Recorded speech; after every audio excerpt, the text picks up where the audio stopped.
because at the end of the day, your partner can't outlove you. Like, if you don't love yourself, there's nothing your partner can do for you to get you to actually be happy. You can get the career, you can get the job, you can have the kids, you can have the money, the house. But if you don't have a sense of self-love, something is always going to be missing. And then you always going to be tired because you're constantly running on fumes trying to figure out what's the next best thing.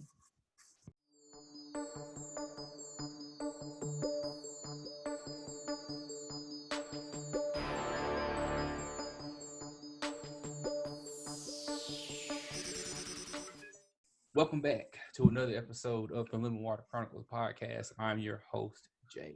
I'm not Jay, I'm T. And we're going to start over. All right, here we go. Welcome back to another episode of the Lemon Water Chronicles podcast. I'm your host, T. This is Jay. And tonight, we have a very special guest. Someone you've probably heard of, or not. But she's all over the internet, and she's helping people in their minds everywhere. Give it up for none other than Mrs. Chemyeeka, positively meek.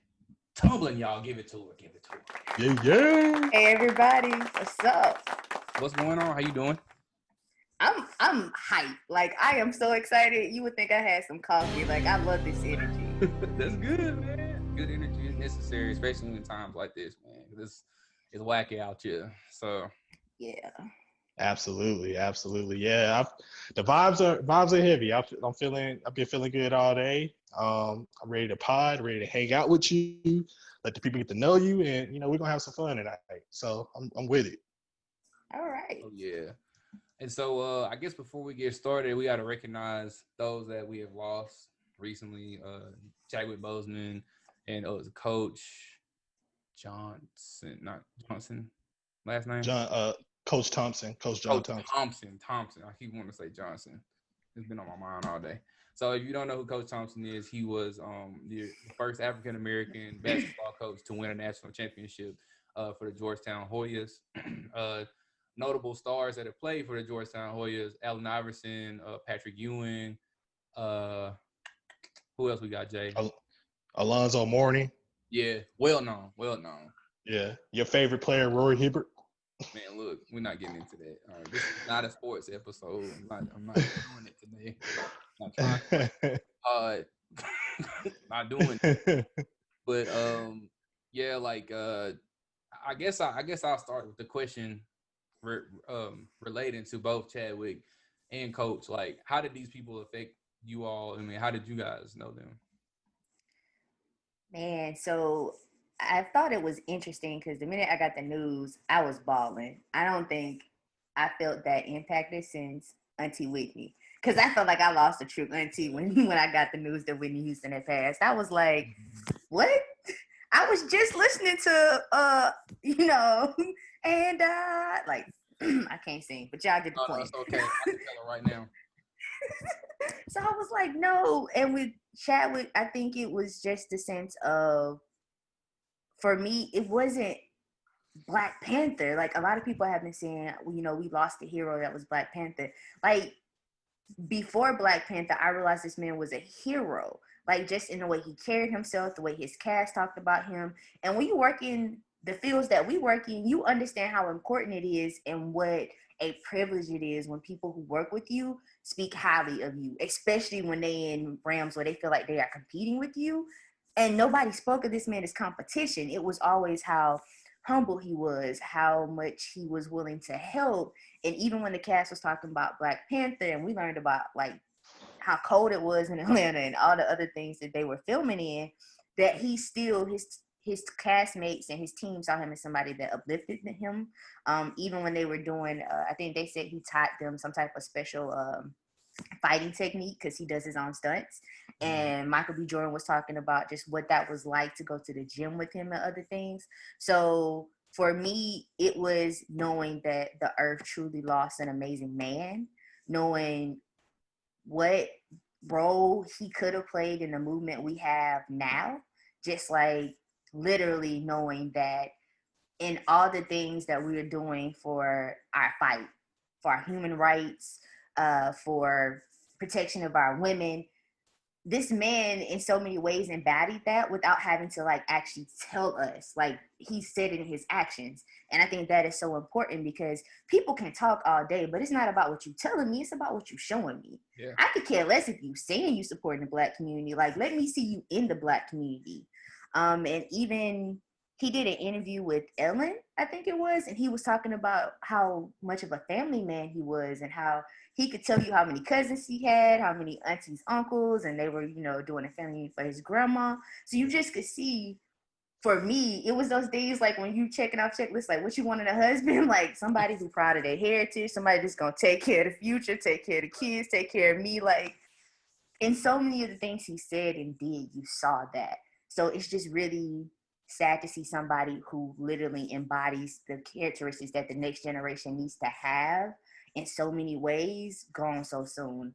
And now having to hope that the next, you know, that us and the next generation actually looks at his body of work, listens to, you know, the individuals that were around him and the things they say about him and learn from him, because he won't be here to teach us himself. Wow. That's awesome. That was very well said, but I mean, that's to be expected. that was wow. That's awesome. That's awesome. Yeah, I think I'm just gonna do the old school. Yeah, what she said basically. I mean, to me, Chadwick meant I learned more about him. For those that don't know, I'm an avid drummer. I've been a drummer for over 20 years. I've been a musician for over 20 years. I've been a musician probably since I was in my mom's womb, honestly, because she had all the right vibes playing and stuff like that, like Confunction, Earth, Wind, and Fire, Switch. Who else? We got Steely Dan, like all types of different artists, people that wouldn't know about in today's world because people don't ever want to know where stuff comes from, in my opinion. That's just me being critical as a musician. But I connected with him through the biopic of James Brown. That film really, my mother and I actually went and saw it together. That film actually kind of changed my life as I learned more about James Brown and connecting with him. I didn't expect to. I mean, a lot of the stuff that happened, I kind of knew it did happen, but I wasn't aware of on that level, you know, what he was going through. And so, you know, Chadwick displayed such an excellent version to make it modern for someone to understand who he was, James Brown being that. But like, I mean, just if you've seen the film, you know, it's kind of like he's talking to the crowd and then he's showing you what's happening back and forth. And even the things that he wasn't proud of, he was still, you know, still showing you everything, flaws and all type thing. So, I mean, that's pretty much where I connected. I didn't want to talk too much. Jay, what you got? Oh man, I have it's a lot of emotions and a lot of feelings about it for sure. Chadwick Boseman was someone that has been around honestly for a while as far as like his roles, and I know he's gonna ultimately his legacy is he's gonna be most remembered by being T'Challa in Black Panther. But I have a take here. I don't even think that was his best movie, to be honest. You know, individually as performance wise. So it was great, but I don't even think that's gonna be, to me, in my opinion, his best role.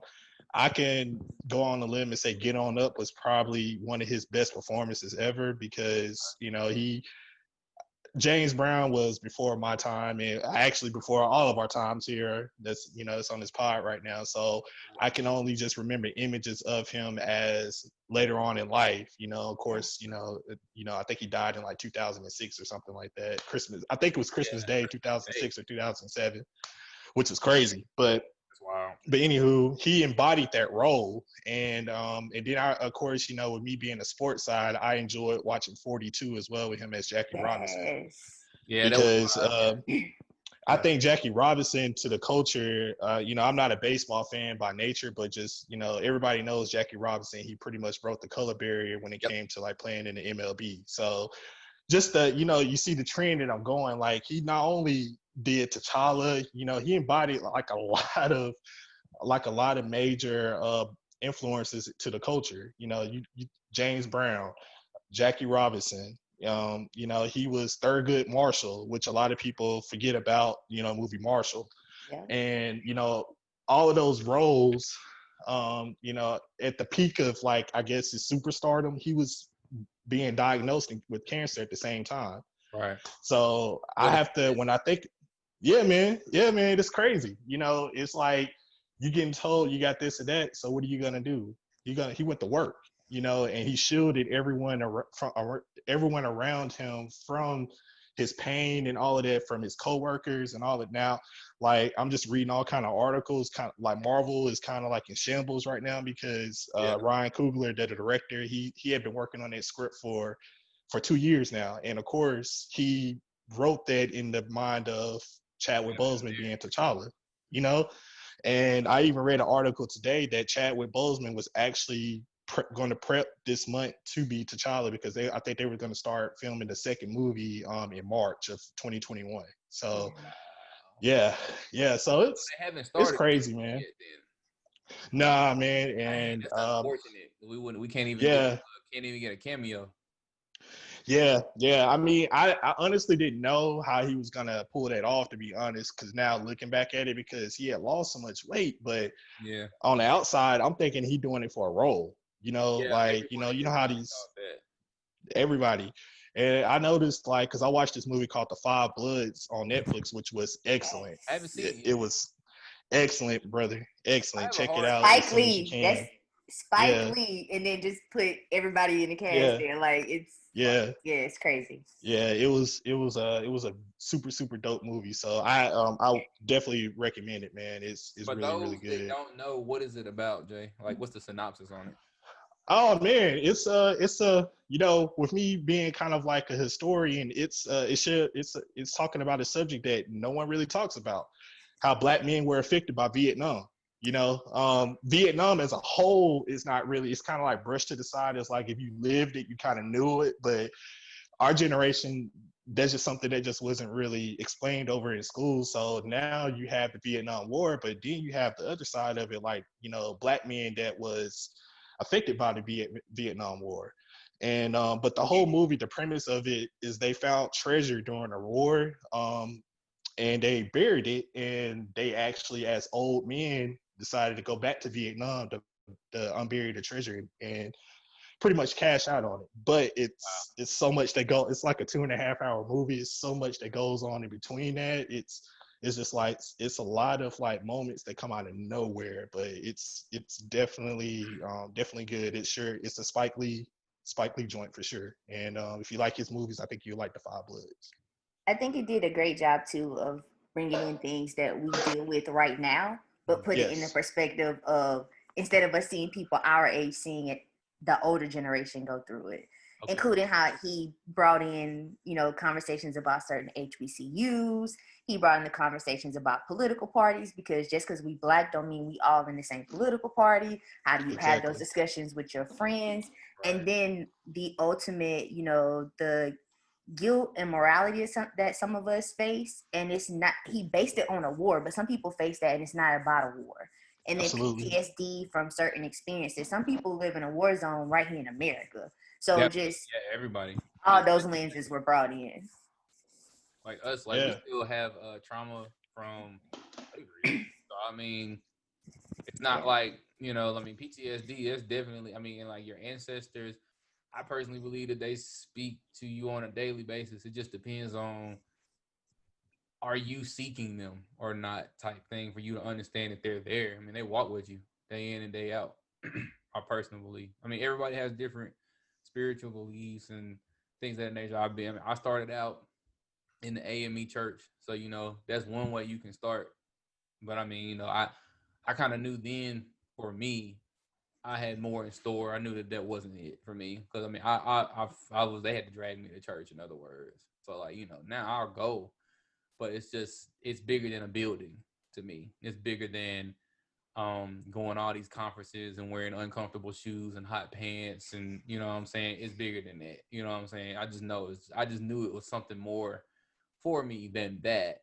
I was just too young to be heard, I guess. And I mean, like most kids, if a kid tell you they don't want to go to church, they just assume most people assume they just want to go home, play video games or something like that, or like the normal stuff. But sometimes you just know you have more.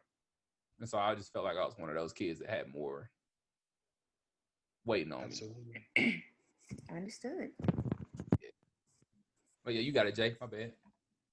Oh no, man. And I was just gonna say a quick shout out to, Coach John Thompson. I mean, he was again someone before all of our time as far as like with coaching basketball. You had pretty much stated that, he was the first African American coach to win the national championship in basketball. And even though I didn't actually witness those games, the '80s versions anyway, but he was still coaching well up into the '90s. I think his last year of coaching was like '99. He got that position in 1972, and I think he stepped down in '99, and his son took over. And I think now Patrick Ewing is actually the head coach there. But Georgetown. but yeah, Georgetown, yeah.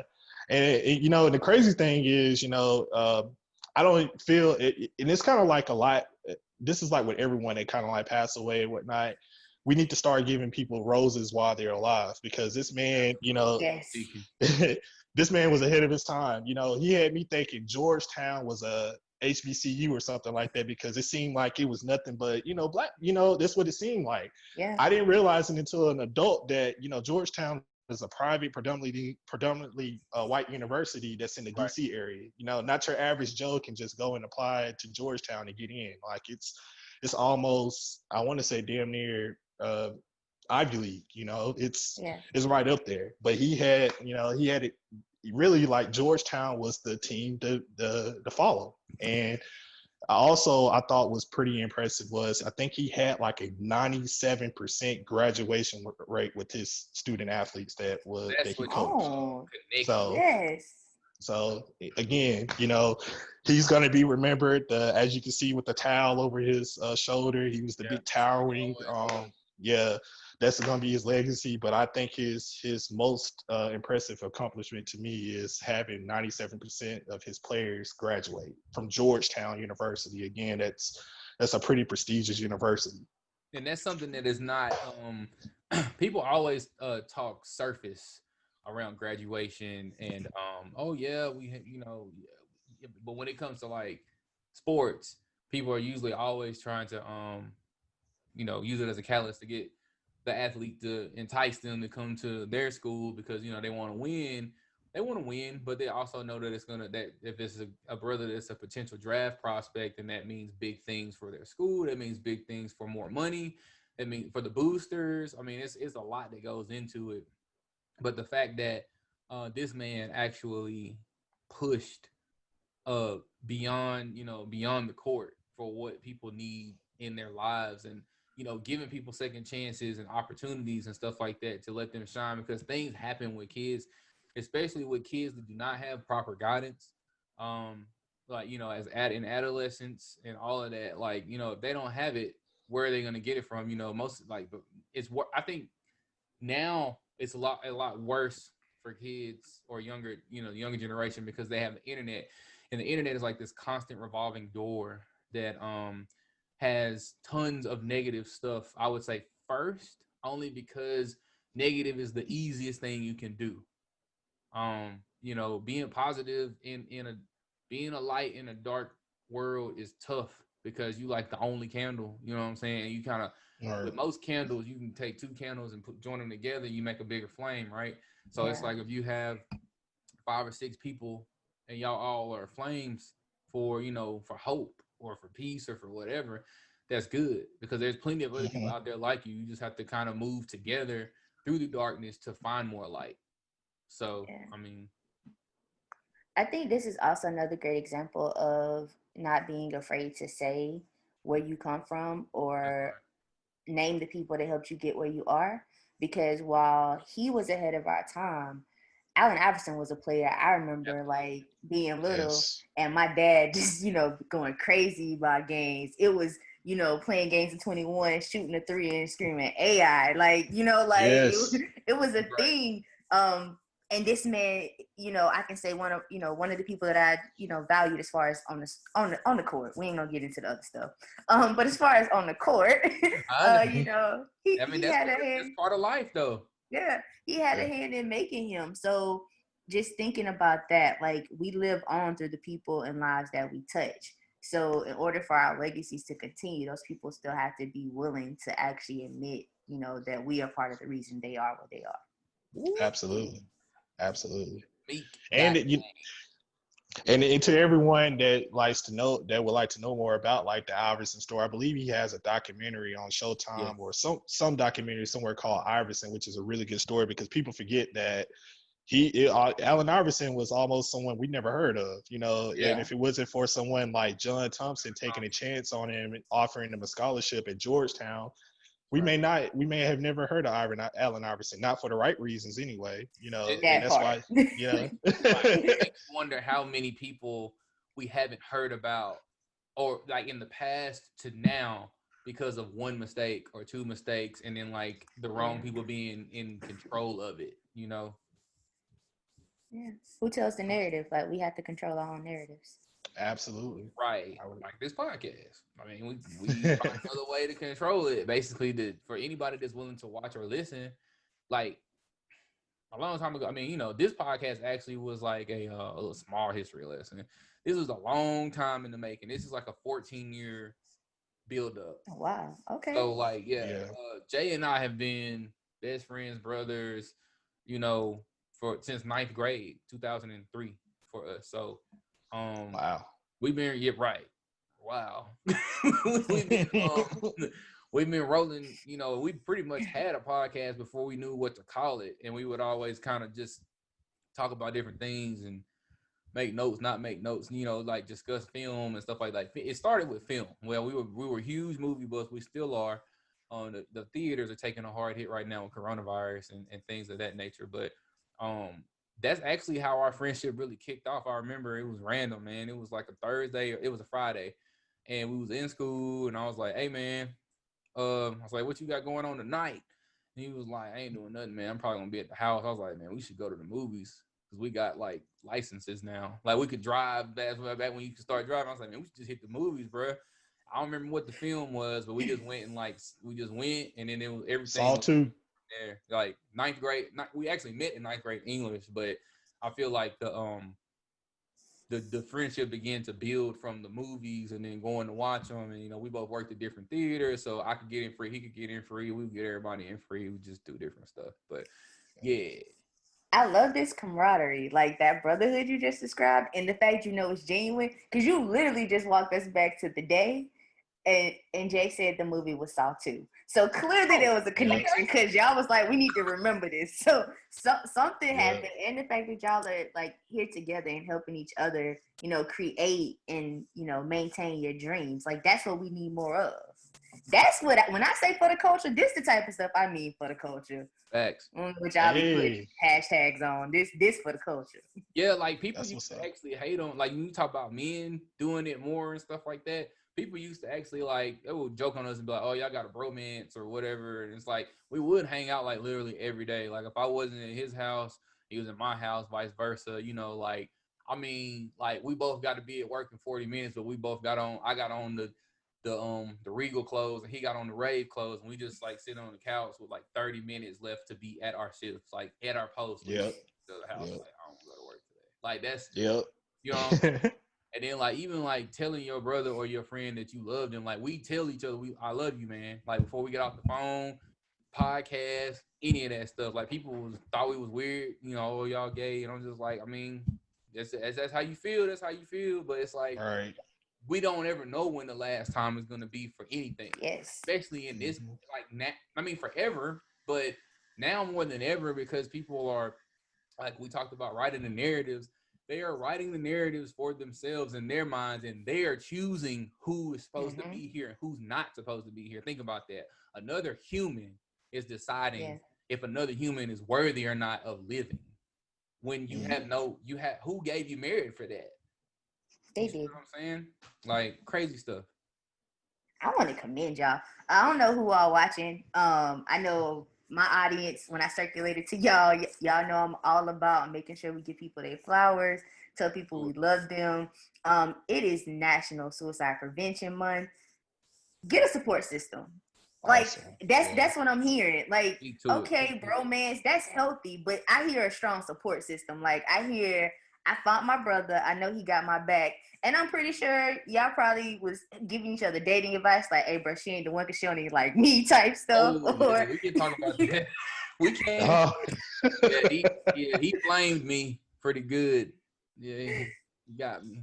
Yeah, it's a little exaggerated. It's a little. We flamed each other. Okay. I more so just laughed. But see, Jay was more mature when it came to like dating and I was mature too for the most part. Like, I was raised right. I just wanted to make my own decisions for a certain amount of time. But like when it came down to like, sorry, fix my face. oh no, you ain't gotta let it be raw. You know what I'm saying? Like, but he was like, long story short, like my fiance now, we were just dating at the time, and I was still trying to figure things out. But I always try to like get out of stuff. Like I had like this thing where 2 or 3 years would go by, or a year would go by, but I didn't really I just wasn't really trying to stay. I thought, and I was like, yeah, I think I'm just gonna get out. And then he was like, he had sat me down and everything, and I was just like, it was a weird Daddy feeling. moment. He's like, look, man, I ain't trying to, get in your business. He's like, but you fucking up. And I was like, what? And he was just like, you got a woman, a good woman that loves you and she want to be in your life and she want to be here. And, she get on your nerves sometimes a lot or whatever. But, he had broke it down in some kind of eloquent way, in his own way. He was like, you need to like decide how much longer you're going to keep doing this to yourself.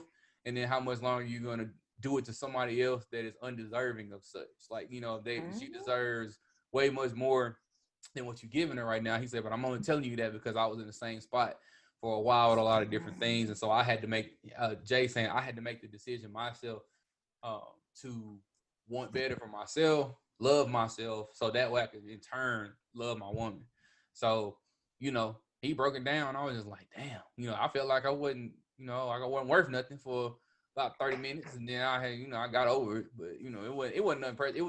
It was just love, communication, tough communication, conversations that have to be had, especially between men, now more than ever, because we have let the media run amok in how we choose to love each other as people, but especially how we choose to love our women, for the dynamic of like the Black home and stuff like that. Accountability is important, and I think people do realize, but no one has verbalized it in a way that the understanding is healthy versus unhealthy. And I can hold you accountable when I trust you, when I believe that you have my best interest at heart. So therefore, in order for true accountability to happen, it has to be in a relationship in which trust is there. So what I hear is accountability, because clearly you trusted him and you were able to hear what he said and know he had your best interest at heart. No random person could just come to you and be like, hey, I see you effing up. What you doing? Because you're gonna be like, first of all, who are you? And we probably gonna throw hands. Like, it's not gonna be productive. So I mean, as you guys say, the lemons have to be ripe. Hey, okay. Hey. So since keyword. Love it. Love it. Since you gonna use the words, talk to us about a time in your life, when life is giving you lemons, when you had found yourself making lemon water. This is a metaphorical question. Or if you really make it, that's fine too. Either way. Man. I have a best friend. Okay. Kind of like y'all. We remember the first day we met. We went to Georgia Southern for undergrad. We had this student orientation before the first day. She's from Macon, so I got to shout out Macon, 478. That ain't my zip code, but that is her zip code. But still remember, she was sitting a couple of rows in front of me, and I remember thinking, like, man, she's probably gonna be the cool person in our group, and she's trying to be completely nerdy, just like me. We've been through some ups and downs, but she basically, she came up here to go to Meharry, went to dental school. I came up after for public health. So that's just the beginning to let you know I truly trust her. We've been through a lot. That's my bestie. Gotcha. And we had a moment for the complete opposite reason of y'all's moment, and it was the what you doing? Like, first of all, are you happy? Right. How many times we gonna keep doing this? And that moment that you truly never want to hear your friends say, but that moment of I'ma listen, but please know I'm getting tired of hearing the same thing over and over. Like, it don't change, Meek. It don't change. Like, as grandma would say, they done showed you their true colors. What you gonna do about it? So I wilded out for a little minute. It was one of them like I'm hurt, so who else fits to feel this rage? Because I feel like I've been broken. So, but in that though, the lemon was the situation, but the water truly was God's grace. And it was the fact of knowing that I couldn't even completely act out, so to speak. Like, people be like, oh, I ended a relationship and I did an Easter egg rotation, or, I was out there like, I'm gonna get in this relationship and I'm gonna break their heart. And I couldn't break somebody else's heart because I was like, I don't want nobody else to feel this pain. I can't do it. And then as far as the other things, like I was convicted. It was like, okay, you hurt, but what you gonna do about that? Like, cause this life, like, this ain't gonna be the first time your heart get broken. Right. You an adult. Right. So, depending on how you want to carry this out, it's carried on you. Your actions are reflective of you, not your mama, not your daddy, not no family. Don't nobody care what the other person did or how they hurt you. Like, it's all about you.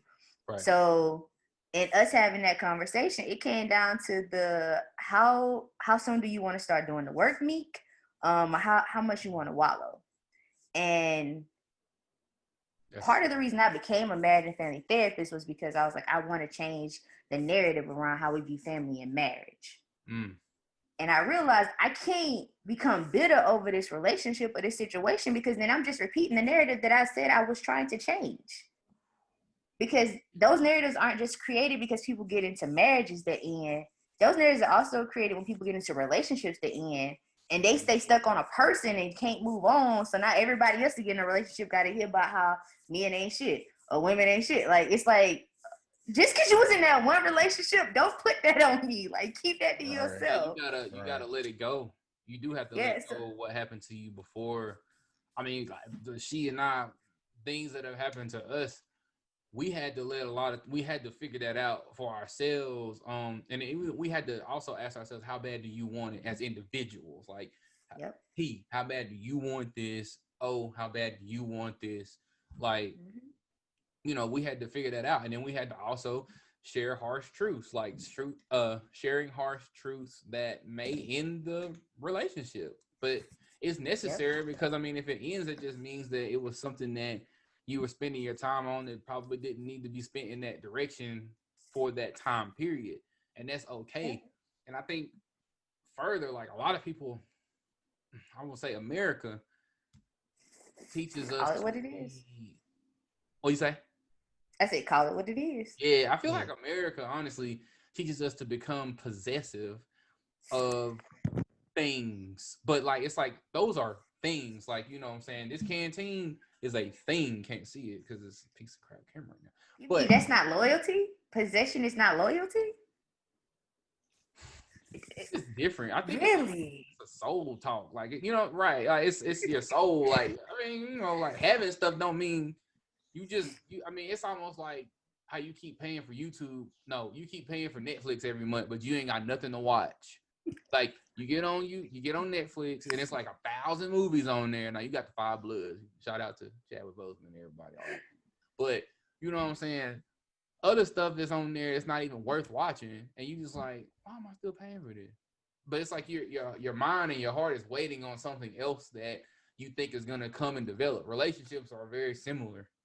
Like, you keep waiting on that person to change, or waiting on this, waiting on that.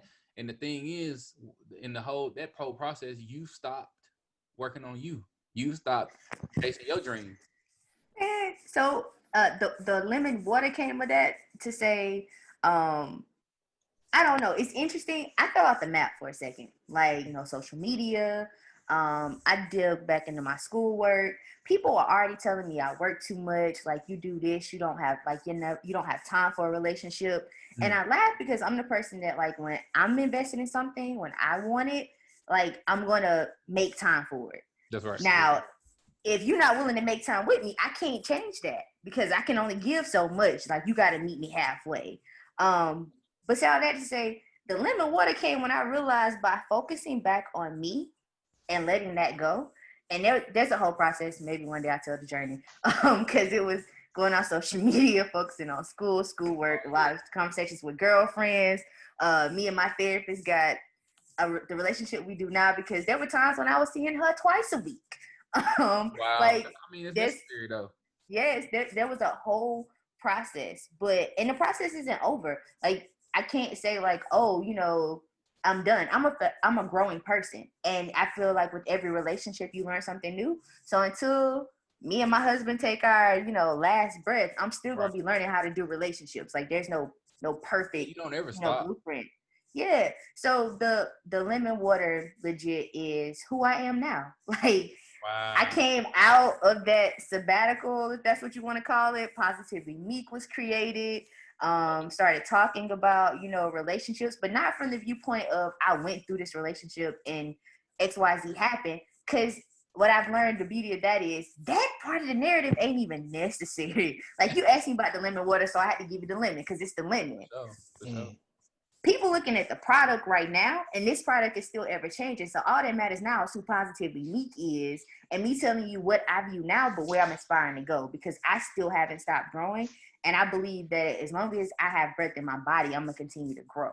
And also part of that is understanding if I get some more lemons to add to this water, because lemon water actually has great dietary benefits. Yes, I need him who brings me the lemons to be ready with those lemons. Like, don't just drop them off. Like, I need to be ready to produce something with them. Real talk. Cut them open. I love it. Something with it. I love it. I mean? Put it in a smoothie. Eat it raw. Like, it all has beneficial properties. Like, and then for me, my story with lemon water is like I used to always get that to start at every restaurant. I used to always. That was the first drink that I used that changed my life for, like, weight loss, health stuff, and then it actually helped me develop a love for water itself. I just had to, because they both go hand in hand. I mean, you can do limes or whatever, but just lemon water process. So, but I mean, it does have a lot of healing properties as a purifier. It's something you can drink that won't fill you up. I mean, it'll kind of keep you flowing through it. You know what I mean? Keep you hydrated, all that stuff. Yeah. And the cool thing about it is too, some people like to squirt the seeds in, and I say that because in the process of making my lemon water, there were other relationships that came about. But what I learned is once you start the foundation of the lemon water, it's easy to start to see when the contents is starting to get poured into your water ain't gonna mix. So it's easier to say, yeah, we don't need no more of that. This was nice to meet you, or it was nice to know you, but ain't trying to do that no more. Next. Right. Gotta move on. Gotta change it. Absolutely.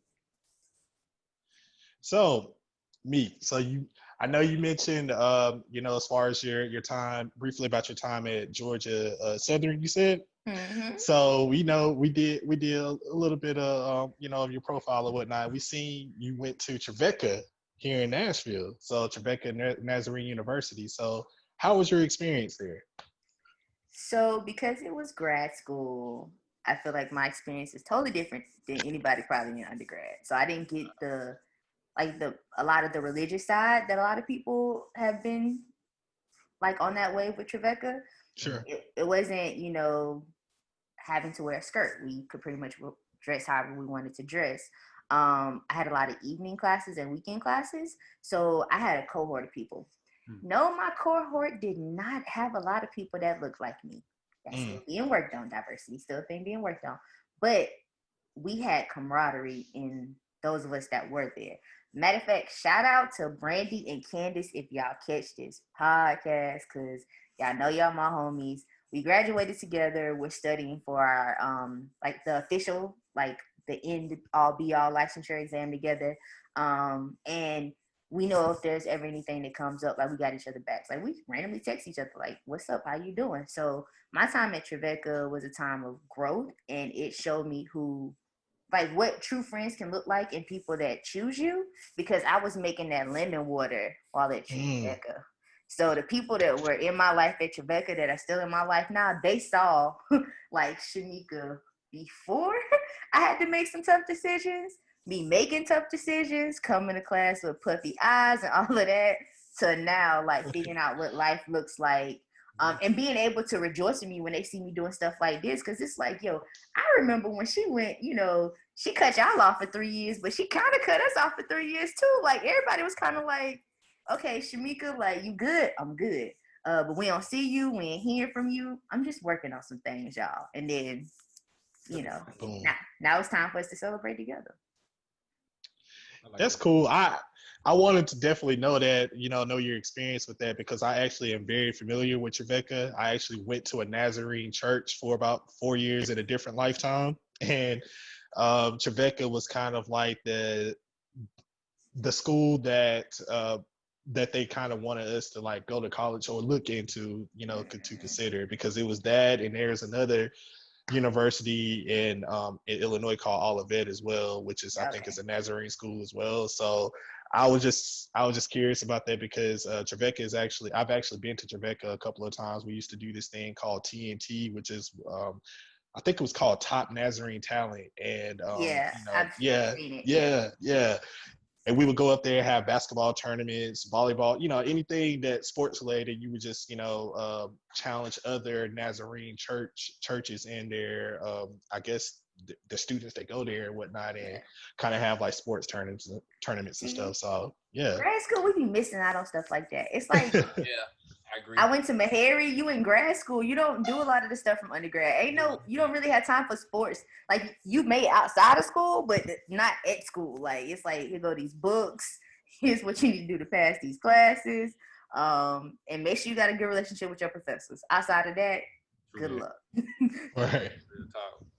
I can speak to that being like having a good relationship with your professors. I think that's the reason why I'm a graduate of any school, honestly, because I developed relationships. I mean, I'm smart now, you know what I'm saying? I was cum laude when I graduated, so I'm gonna flex a little bit. Shout out. But yeah, having a relationship, I mean, that's just it's a networking / soft skill that you would need to have to develop yourself forward to becoming whoever it is that you see yourself being. With college, for myself, that's one thing that I wish that I had really tapped into more, was what was being fed to me. Like my mother was trying to tell me, very smart child, your grandmother, God rest her soul, she would want you to be doing what you're doing, all that kind of stuff. I really wish I would have listened, but I was so out of love with myself that it was hard for me to see any of the stuff people was telling me. Like if folks was telling me I'm such amazing, and I see it. What you got? I see it. Because you said, because you touched on that self-love. Like you can't accept love from other people or see what other people see in you until you see it for yourself. Because I feel like that's the journey of making lemon water. That's the journey, I think, honestly, of even knowing what water is before you add lemons. Because some people be like, oh, I gotta have my water with flavor. I honestly like water without any flavoring, because water has a flavor.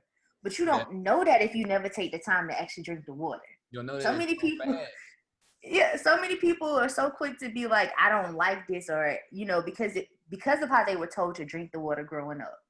Right. So because of past experience, they just like, as an adult, I gotta squirt some juice or some, what is it, Mojo, the little packet things. Oh yeah. It's like, no, like water tastes fine by itself. You can add some lemons, cucumbers, or whatever for health reasons. But you don't really need to add anything to water for the flavor, because the water itself is what your body needs to stay alive. Absolutely. And that water for us is that self-love. Like, because at the end of the day, your partner can't outlove you. Like, if you don't love yourself, there's nothing your partner can do for you to get you to actually be happy. You can get the career, you can get the job, you can have the kids, you can have the money, the house. But if you don't have a sense of self-love, something is always going to be missing. And then you always going to be tired because you're constantly running on fumes trying to figure out what's the next best thing. And then I 1,000% agree. Oh, go ahead, Tack. no, My yeah, bad, brother. 1,000%. I'm with that. I want to hear it. No, I was just gonna say I 1,000% agree with you about, you have to love yourself. You can't and love yourself and be happy. It was, I don't know if it was from, from Will Smith, or I think it was from Will Smith, when all of the entanglement and all of that was popping, the last month. It was a quote that he said, was saying that, it's not my job to make her happy. It's her, it's my job. My job is to support and to enhance her happiness, but that's not my job to make her happy, because that's one of the most selfish things you can ask someone to do that. Because if you're not happy with yourself, how do you expect your partner or whoever you with in your life to make you happy? It's way too much weight for one person to carry for the bearing of two people. Yeah. Plus all of the traumas that existed within that person, around that person. Like, it's a lot. It's not fair. I think, and that's where too, and I said this on a previous podcast, we have to normalize ending relationships, because we have to be able to hear when a person is telling us, you can't handle me right now. Because it could be them saying literally, you can't handle me, or it could be them also saying, I'm trying to figure out how to handle me, so I can't figure out how to handle me and tell you how to handle me. Like, I need to step away. I see your face. What's happening over there? No, yeah, yeah. Yeah, I feel like that's real talk. That goes back to that whole possessive thing again, right? So like they make us feel like we have to have this, that, and the third, everything, like, and then we always supposed to be in control.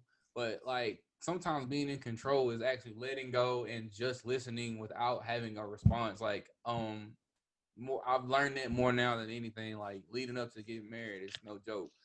Like, you really gotta just listen and I wouldn't say don't say anything, but you have to just pay attention. And the answer is you listening.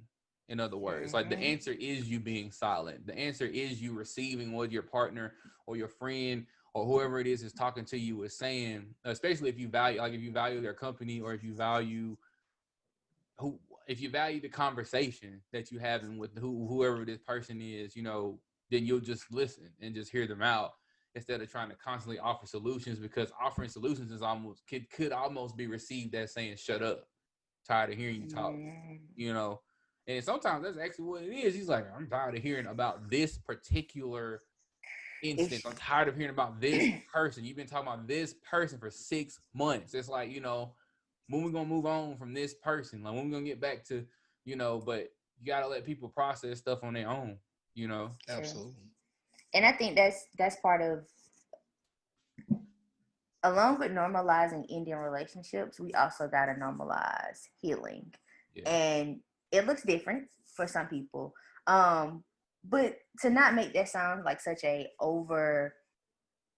overbearing or like such a weighted term, when I say healing, I literally mean we need to normalize taking time for yourself outside of relationships, because everybody has such like great knowledge after something traumatic happens. Yeah. But you know where you were before that. So like, I could be saying all this stuff now when I'm talking to my siblings, or even when I'm just talking to friends, but I know some people aren't hearing it, but it's because certain things haven't happened yet. Because it wasn't until certain things in my life happened that I realized what people were trying to tell me before that. Right. Like, the lens has to be there. Like, we were talking about about the glasses. Like, I gotta have the right pair of lenses to see. Because I mean, if I'm walking around with my old lenses, I'm not seeing nothing you telling me right now. One, my prescription off, and then two, like, I really am sleep blind without my glasses. So like, I'm gonna have a headache, number one. So I'm already frustrated because I can't see it. It's causing a headache. So everything you telling me, I'm just mad because I can't go to sleep. Because if I can't see, I might as well go to sleep.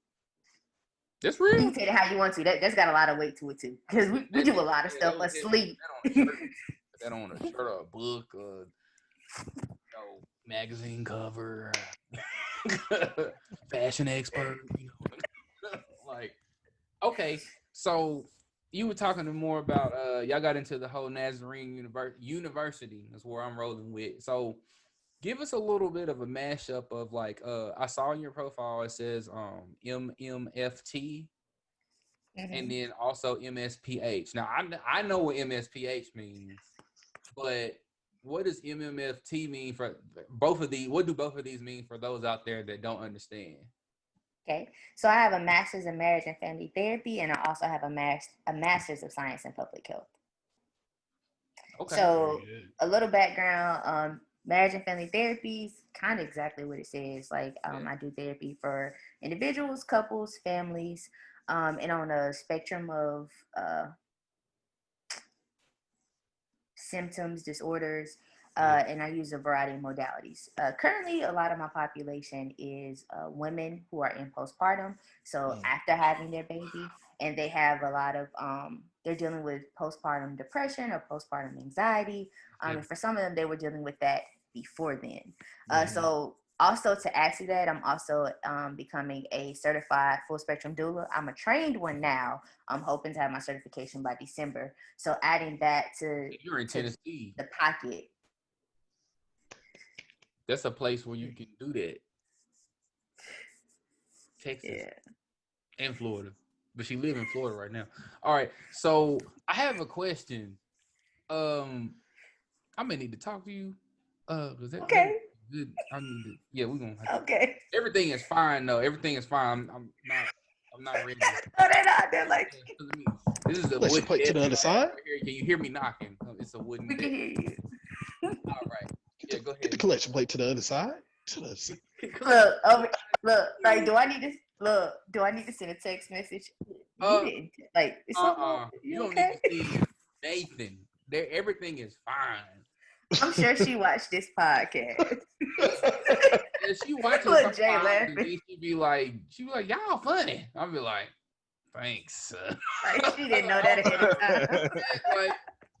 like, okay. Call me when you get home. Okay. Okay. So, I'm sorry, I kind of threw us off, but I It's have. okay. What So, led to you deciding to choose this path in public health and marriage and family therapy? So a Master of Science in Public Health, specifically, especially in my Harry's program, you get a variety of skills. So it's not, I took a lot of biostats. There was EPI. We had like public health readings. I did stuff looking at behavior. I got into a project called All Children Excel, or ACE Nashville here in Nashville. And I stuck a lot to the behavioral side and wanted to know, even in public health, people don't realize like a lot of things that we do, especially as a culture, because people love to know what we doing and why we do it. Mm-hmm. I ain't your, experiment, and this ain't That's sociology real. class. But so saying, like, I want to know, as a black woman, I want to be the person to look at it. I want to be able to see, first of all, why these numbers look the way they do, and also this narrative of it's because I'm black. I don't believe that, because I didn't choose to be born black. I love it. The experience, I Right. mean, Right. I've learned to navigate the world being a black woman. I've learned to speak up for myself, hold spaces, and I wouldn't change it for nothing in the world. But to tell me because I am born black, that is the reason why certain things happen in my life. And I kind of find out it is because I'm born black, but it's because I'm born black and you see me as black and you don't like that. That's the problem. Not because I'm born black and what some of it, like, because black people have certain behaviors or black people eat certain things. Let's change that narrative, because we ain't the only one to eat these foods and we're not the only one to have these behaviors. You just choose us to be the example of that. Like, the numbers ain't higher in certain communities, but that could be for another podcast. So seeing that and understanding that, I actually did my thesis on basically fatherhood and like the amount of time that fathers spend with their children. Learned a lot about how mothers play a huge role in that, especially for fathers who talked about like mothers being the gatekeepers to their children. And if they don't have a relationship with the mother, they can't even have a relationship with the child. One, it's exhausting to figure out how to do that. And then at other times, it's like she just wasn't going to let that be a thing. And it was like, I know I want to continue to do work with this. From a population level, though, I don't want to be a scientist on it, or in that work. I still want to contribute to the field, being able to do research and write papers, but I want to do that from another perspective. I really want to help these families that are going through these things. So that's how I got into therapy, and specifically marriage and family therapy, because I believe that as, a community, one of the things that can, like, not save us, because I don't have a savior complex and I don't think we need saving, but one of the things that can help rebuild and maintain us as a people is if we can get the family unit back to what it was, because we come from a people that treasured families, treasured communities and villages, and we're being attacked at that level. Like, families are being torn apart. Some families aren't even being able to be created because people already know how powerful they're going to be if they become a family.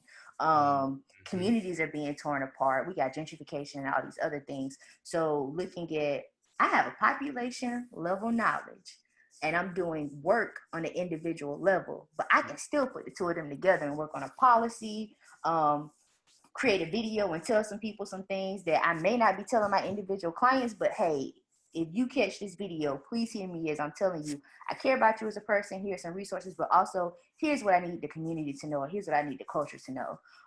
So that is how I combine those two.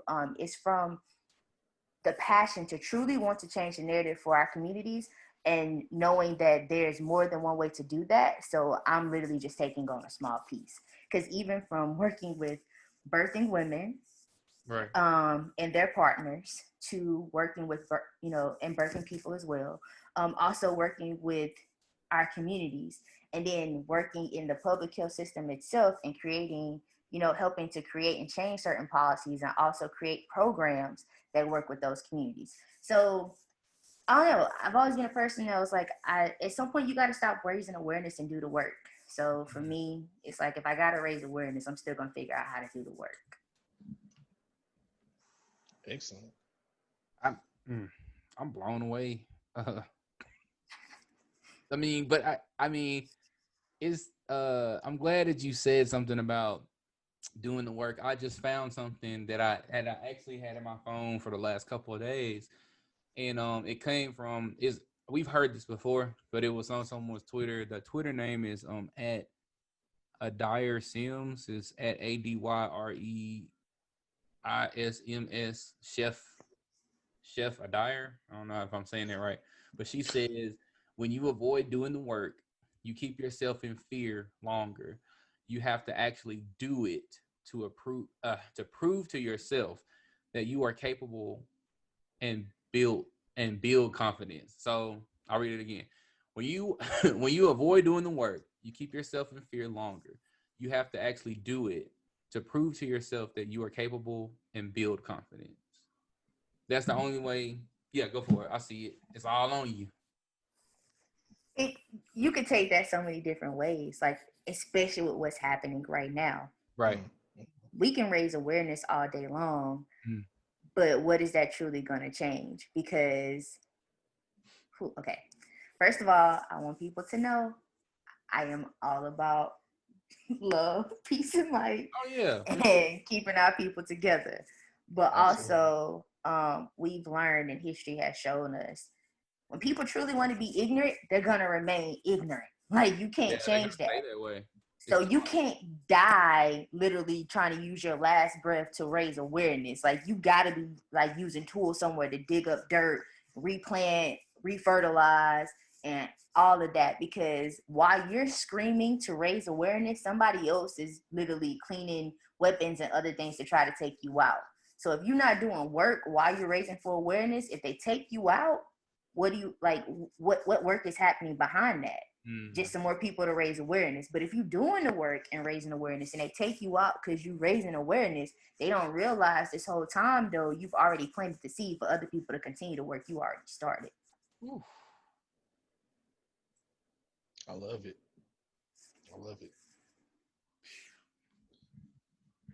And with you saying that, as far as like, raising awareness, like, I noticed, just looking at your page and just following you, for some time now, I noticed you mentioned something about Mental Health Awareness Week. I know that's something that believe it's already passed for Yeah. 2020 if I'm not mistaken. But tell the people what goes on during that week and like when to like look for it for next year and what goes on because I'm very interested to know more about it. Yeah. So I do not have the dates in front of me because I'm not sure if it's gonna change next year as far as the dates. Um, Sure. but Minority Mental Health Awareness Month is actually July. Oh, okay. Yeah. Cool. So what happens is this year it was Black and Indigenous people of color mental health awareness. But basically, it's a month dedicated to talking about how, like, anything that impacts the mental health of people of color. Also, talking about resources specifically for people of color. Talking about the facts around how we're impacted when it comes to the numbers, because even I shouldn't say even in mental health, like with all things, people of color are impacted at a greater rate or a disproportionate rate than our counterparts when it comes to receiving care, being heard, and also feeling safe in environments to actually seek help. Like we're even hearing stories now of people calling the police to do wellness checks or going to help someone to get to a location for mental health services safely and then Right. killing them. Like Mm. this You young man feel in the New wilderness York that got that bad. yeah got, they got killed and he was naked. Like ain't nothing on you. But you want to There was a vet. There's a story too about a vet that got killed. The family members were away. They usually are the ones taking care of him. They called saying he was having a mental health crisis. Can you get him somewhere? And the police killed him. And it's like, you're supposed to help me feel safe. If there's an emergency, I can't get to someone. The number I've been trained to dial is 911. If I Mm-hmm. can't press 911, what number am I supposed to press? And mm, for us now, it's literally turning into please call a suicide helpline. If you can't reach out to your friend because we all going through issues and like all of us got some stuff going on, reach out to these people who run these hotlines. that's right. So I say that because even during mental health month and mental health week, I still put out resources about how this impacts African Americans disproportionately. What are our resources? Find a Black therapist, find a Black male therapist, look Very into important. these things. Yes, because mental health is something that people are impacted by year round. It's not just a month, it's not just a week. And then also because I am a Black woman, like, and I talk about that on my page too. Speak it. My space is created by a Black woman, and I can't shed this skin and go to bed at night, or after this person die, I can't shed this skin and go back to giving you cutesy pictures that are, brightly colored and etc. One, I'm still carrying this weight. Two, that would be unauthentic of me. And I tell people, how you see me, that's what you get. I show up in spaces as the real me. So Do that. if you don't want to hear about it, there's this thing called a mute button, and you can You always unfollow. unfollow. Yeah. And I'm not a person that watch my numbers. So I'm gonna say what I need to say regardless. If you ain't watching no more, that doesn't hurt my feelings. That means you just opened up a seat for somebody that truly needs this message. That's Thank it. you. That needs that. Facts. So That's fair. Um, so to answer your question, what happens? It's truly up to the individuals that are engaging what happens. But what happens when they come to me or seeing what I'm giving, they're gonna learn about the power of the people that we are and how we can maintain that power by ensuring that we are changing the narratives around the stigmatism that we have placed on mental health and understanding that we got to start naming stuff in order to actually handle it, because we create these nicknames and falsifications of things and then wonder why nothing's changing. People don't even know what they're tackling. You just said somebody was touched or special. We don't know what that means. Like, how am I supposed to create change if I don't know what I'm actually dealing with? And the same thing, there's also Black Maternal Mental Health Week for our Black moms. And I also learned, cool fact, you guys, there's something called Black Family Month. It's in July as well. So Yes. next year, y'all gonna get a whole lot more about that. I just found out about it this year, so I did like a mini post on it. But next year, y'all gonna get this work. I'm with that.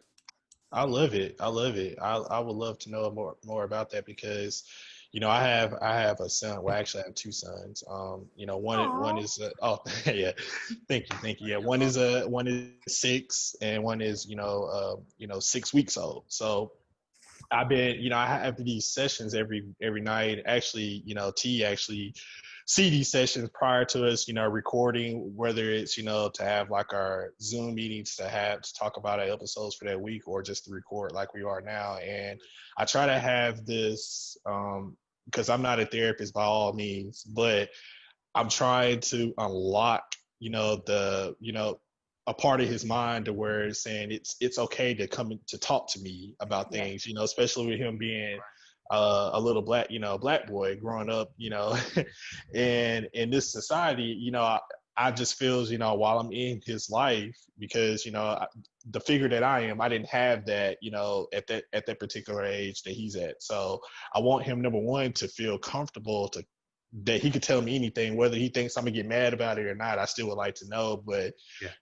His feelings, the way he, his thoughts, his emotions. I want him to be able to feel comfortable to come to me and not feel like it's like frowned upon and whatnot. And and once he gets to that adult age where I've done everything that I can do, and he gets to the point to where he want to seek, further therapy down the line and speak to someone that's more qualified than I am, when it comes to things like that, he'll feel comfortable in doing so. But I just kind of feel that's important, and I cherish those, because each day he opens up more and more about his day, and he even comes to me and talking about, Dad, we're gonna have a boy talk, because that's what we call it, boy talk. So so I just kind of feel that I mean, no one told me to do that, or no one told me how to do that, but I just kind of felt that is very important, because I want him to be as prepared as much as possible when he actually is starting to have to make decisions that can ultimately change his life, and I want him to be able to think outside of the box and not think and give answers of what society was trained him to say. You know what I mean? So that's something that I've been trying to do, and we go over like different things every night. So I don't know if there's a right or wrong or right way to do that, but I've been doing it. Love it. And so I'll say something first and then lighten the mood a little. And that is, it's important, and you definitely have started at a perfect time and earlier, because I hear you started this earlier. Because when you talk about before he starts making decisions that impact the rest of his life, unfortunately for our young Black boys, especially within the school system, before they even know what right and wrong is, they're already making decisions that impact the rest of their life, because the way they act and how people view them, even, Head Start, kindergarten, they get labels placed on them then that carry with them throughout. So yes, you're doing an amazing job. Oh, And yeah, like, just creating open conversation is it, because one, you're gonna find out pretty soon, if you haven't already, they're just mini adults. I call them little humans. They're my littles in section. They can take on and absorb a lot we don't realize. They hear things you don't realize they hear, and understand or create their own narrative around it to make it something they can understand if people aren't having conversations with them about it. So the fact that you're actually bringing him in and talking to him about the world, that's going to mean a lot to him.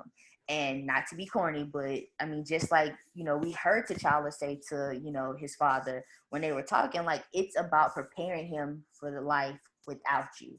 And I think parents don't like to hear that, but it's the truth, because one day you're going to let me go, whether it be while you still living or if you die unexpectedly. Like, I'm going to have to know what I'm doing without you. And if you teach me to be dependent upon you, then I'm left like a sitting duck, because I'm not going to know what to do when it's time for you to finally let me go.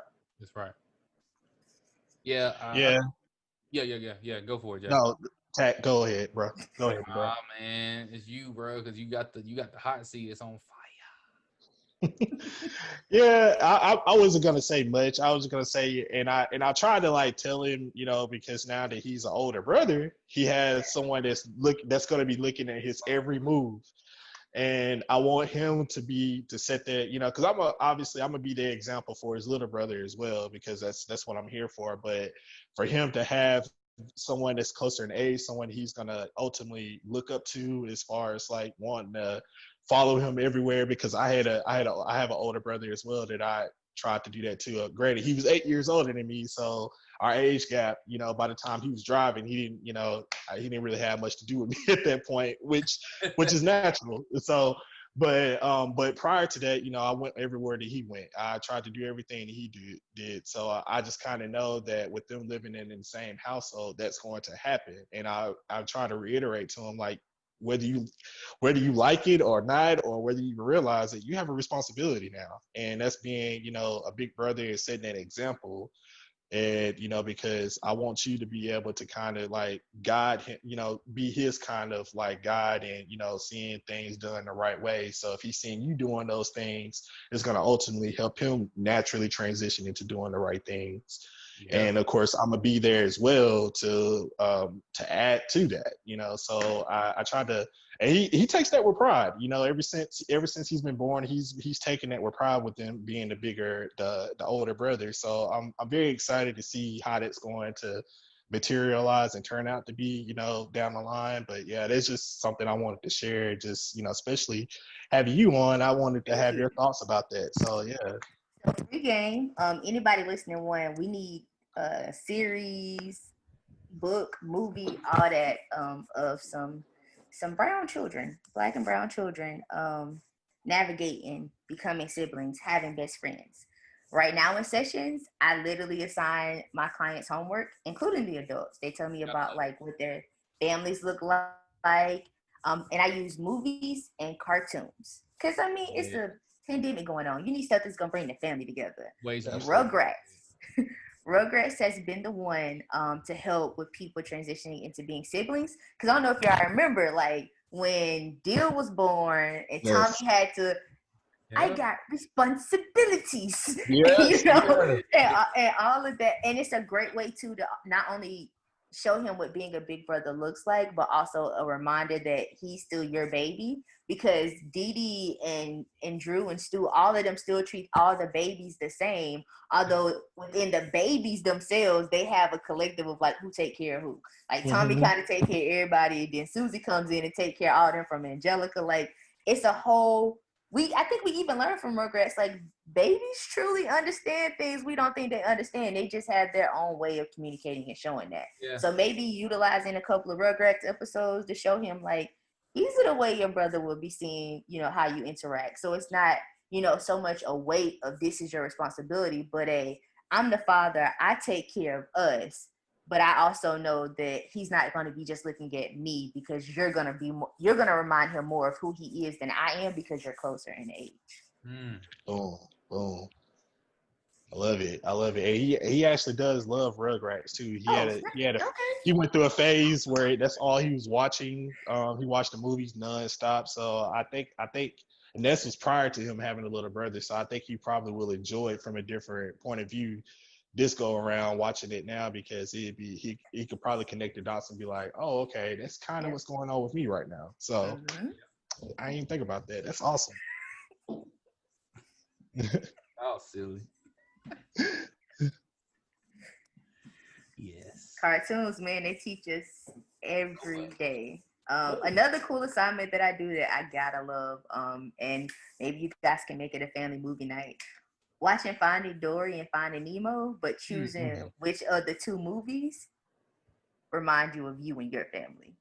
Yeah. And so you have to identify which character is you, and then like who are the important people within the film, and then like why.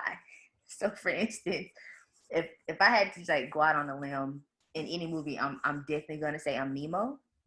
Dory had an important journey, she did, but I feel like being a Black woman and being my mother's oldest child, it was that sense of I didn't have like a broken like Finn that I saw. I'm like, I want to be independent. I want to do things. But she was constantly thinking about all the dangers that were around me that I was unaware of. So she was constantly being worried. And I'm constantly trying to fight off being worried like her and still do what I want to do.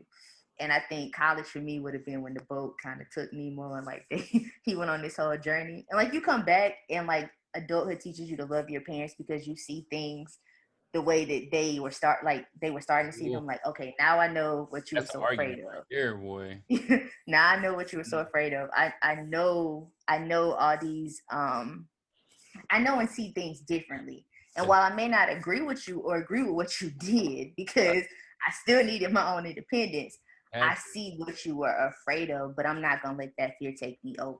Because we see, even in Finding Dory, that Nemo didn't let the fear from finding Nemo keep him down. He was helping Marlin navigate the waters to go get Dory. So, yeah.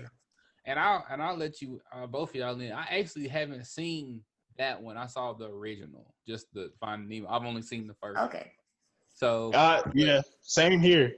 Same here. Oh, y'all gotta catch Finding Dory was actually good. It was good. Yeah, and my family has watched it, and I go in and watch it a few minutes here and there, but I have not sit and watched the entire Finding Dory. I watched Finding Nemo, numerous times. So we're gonna make that our own homework assignment. Yeah, why not? Finding Dory. I think it should be on Disney Plus. Yeah, I think so. Damn, so for you guys, because especially you, T, because I know how you think, I want you to think of Dory and think of who Dory reminds you of in this culture. Because we did a work assignment and it was so interesting because it's a lot of people, I feel like, in our culture, in our society that have short-term memory, and we out here trying to help them see the light, or we trying to find them. But how do you find somebody that don't know they lost? How do you find somebody that doesn't want to be found? No, how do you find somebody that doesn't even know they lost? That too. Both of them. Yeah. But yeah, I like that. I'm gonna roll with that. Yeah, okay, yeah. You really got the wheels turning up here. Some cobwebs a little bit, but it's all right. So yeah, that answered like 4 or 5 of our questions. Honestly, we're gonna keep it real. That's it. No, I'm playing. So, speaking since we're talking about sessions, what particular customs do you take prior to your sessions that prepare you for them? Like what? I use an example like football fans. One of my favorite NFL quarterbacks of all time, Steve McNair. RP, God rest his soul. He used to always take a nap before every game. He felt that taking a nap fully had him focused before he went out there, and he would have bang out games after and then all the games that he didn't take naps, he probably didn't play as well. So like, what are some particular customs that you utilize preparing for sessions? So it truly depends on the day. Yeah. Because I have certain, what's the word I want to use? There are certain types of sessions depending on the day that I know I'm going to have more of. I know which clients need me to be more engaged and which clients need me to kind of be chill. So like tonight, I'm really hyper. I know some clients that I can't show up like this in the session for. Like I need to go listen to like some really mellow music or maybe go do my like workout right before. So I'm not tired, but a lot of this energy has been used and they get like me. Right. Okay. Mm-hmm. Yeah. I got and you. Then there are clients who I'm like, okay, so what are we gonna do about this? I heard that. That's the third time I heard that. So let's move. Like, what's next? Right. So knowing how to be engaged. So with that being said, sometimes I nap. Sometimes it's truly it's a workout before. I have had times where, in all honesty, I have literally sat in the dark, like. Because I do have evening clients where I've had to just sit in the dark, my humidifier going with some lavender flowing, to ground myself. Because a huge part, especially of therapy, even though we're on teletherapy, you still have to find a way to help ground your clients. Like you're still modeling for them, like certain behaviors, whether it be my breathing. So I got to be truly calm and be prepared for whatever it is they're about to tell me. Especially if we prep, like homework was going to be them creating certain narratives and then they were going to go over the narrative with me the next session. I know to be ready for some heavy stuff because once again, I'm modeling. So nothing you tell me creates shock or whatever. It's like, this is life.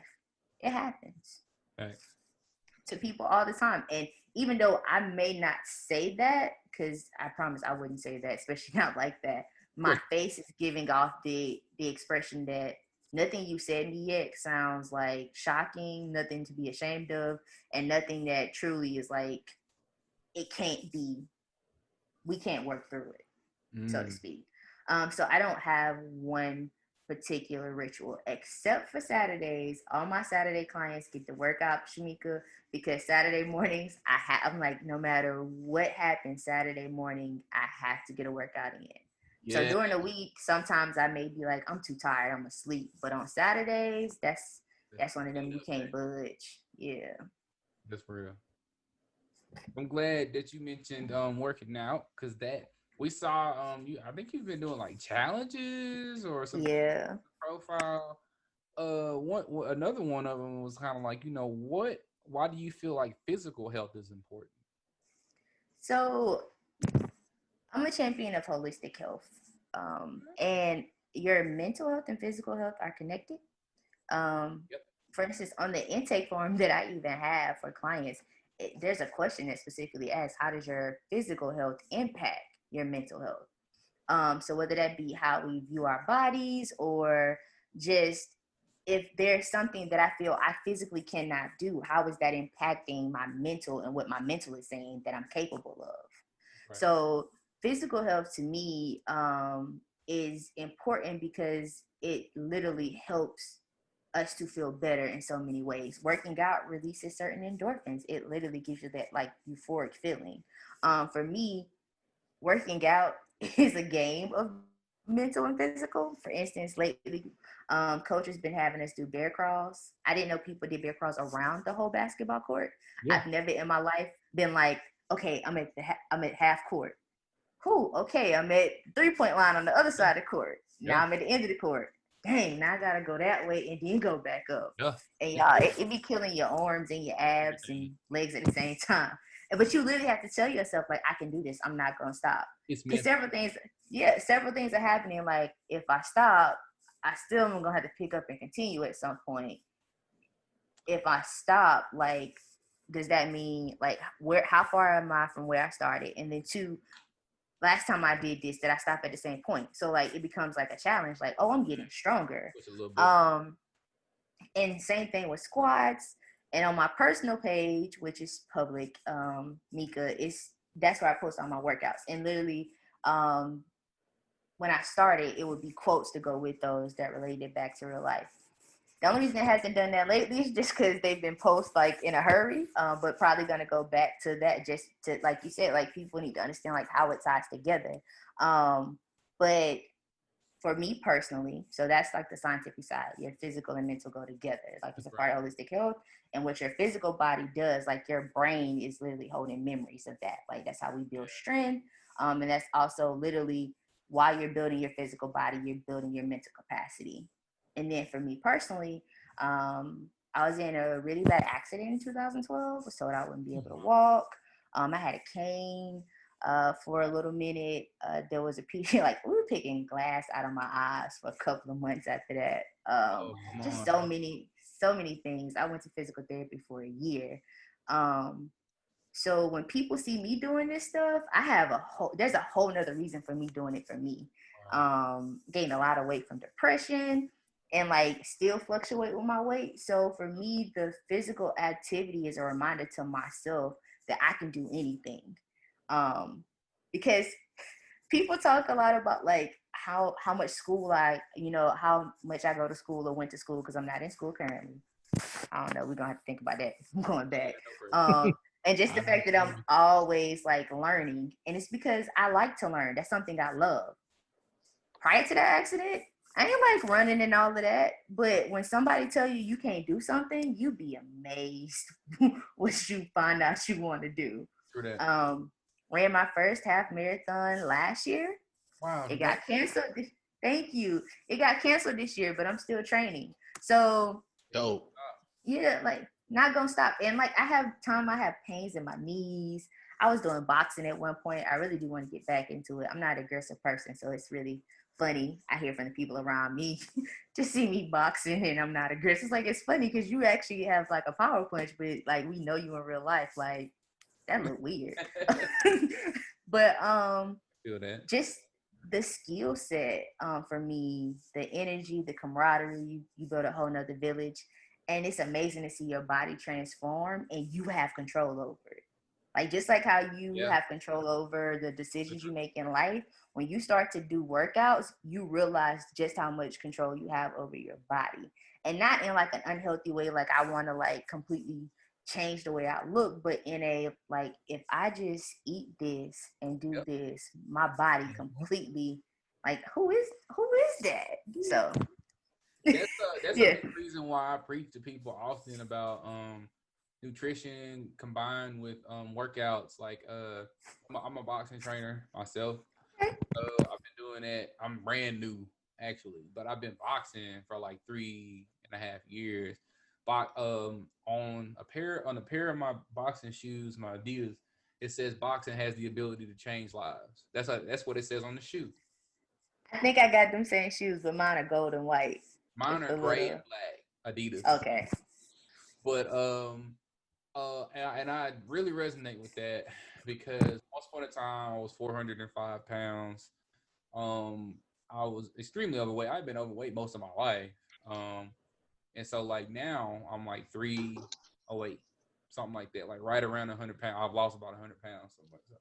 So in the beginning, it was about losing weight. It's all it was about was losing weight, and just hoping that part. I just kept focusing on that part, and not even like at first I wasn't really caring about overall health. It's kind of like how America again makes you have this vision that you're supposed to be one thing. Like you're supposed to be like this. Like everybody want to be like Mike. Everybody want to be like Iverson. Or they do the same thing in the music industry. When somebody comes out, they bombard you with that person so much so that you just can no longer take any more of them. Cardi B, Juvenile, who else we got that came? I mean, any person that those are two weird people to throw out there random, but any person that has ever come out ever, they bombard you with them so much so that you was like, okay, I can't take it anymore. Like I don't want, I'm glad that you have made it, but it's like I don't want to hear no more of you. Yeah. The baby is the one for me. Like I can't stand hearing him anymore. I can't take it enough. Yeah. I'm just like brand new Lamborghini or a cop car. Okay, I've heard it 1,000 times. Like how many times more? What more is there for you to say? And it's like I feel like I lost my train of thought. Personally, with where we are now, with everything in this life, what could you possibly have to rap about?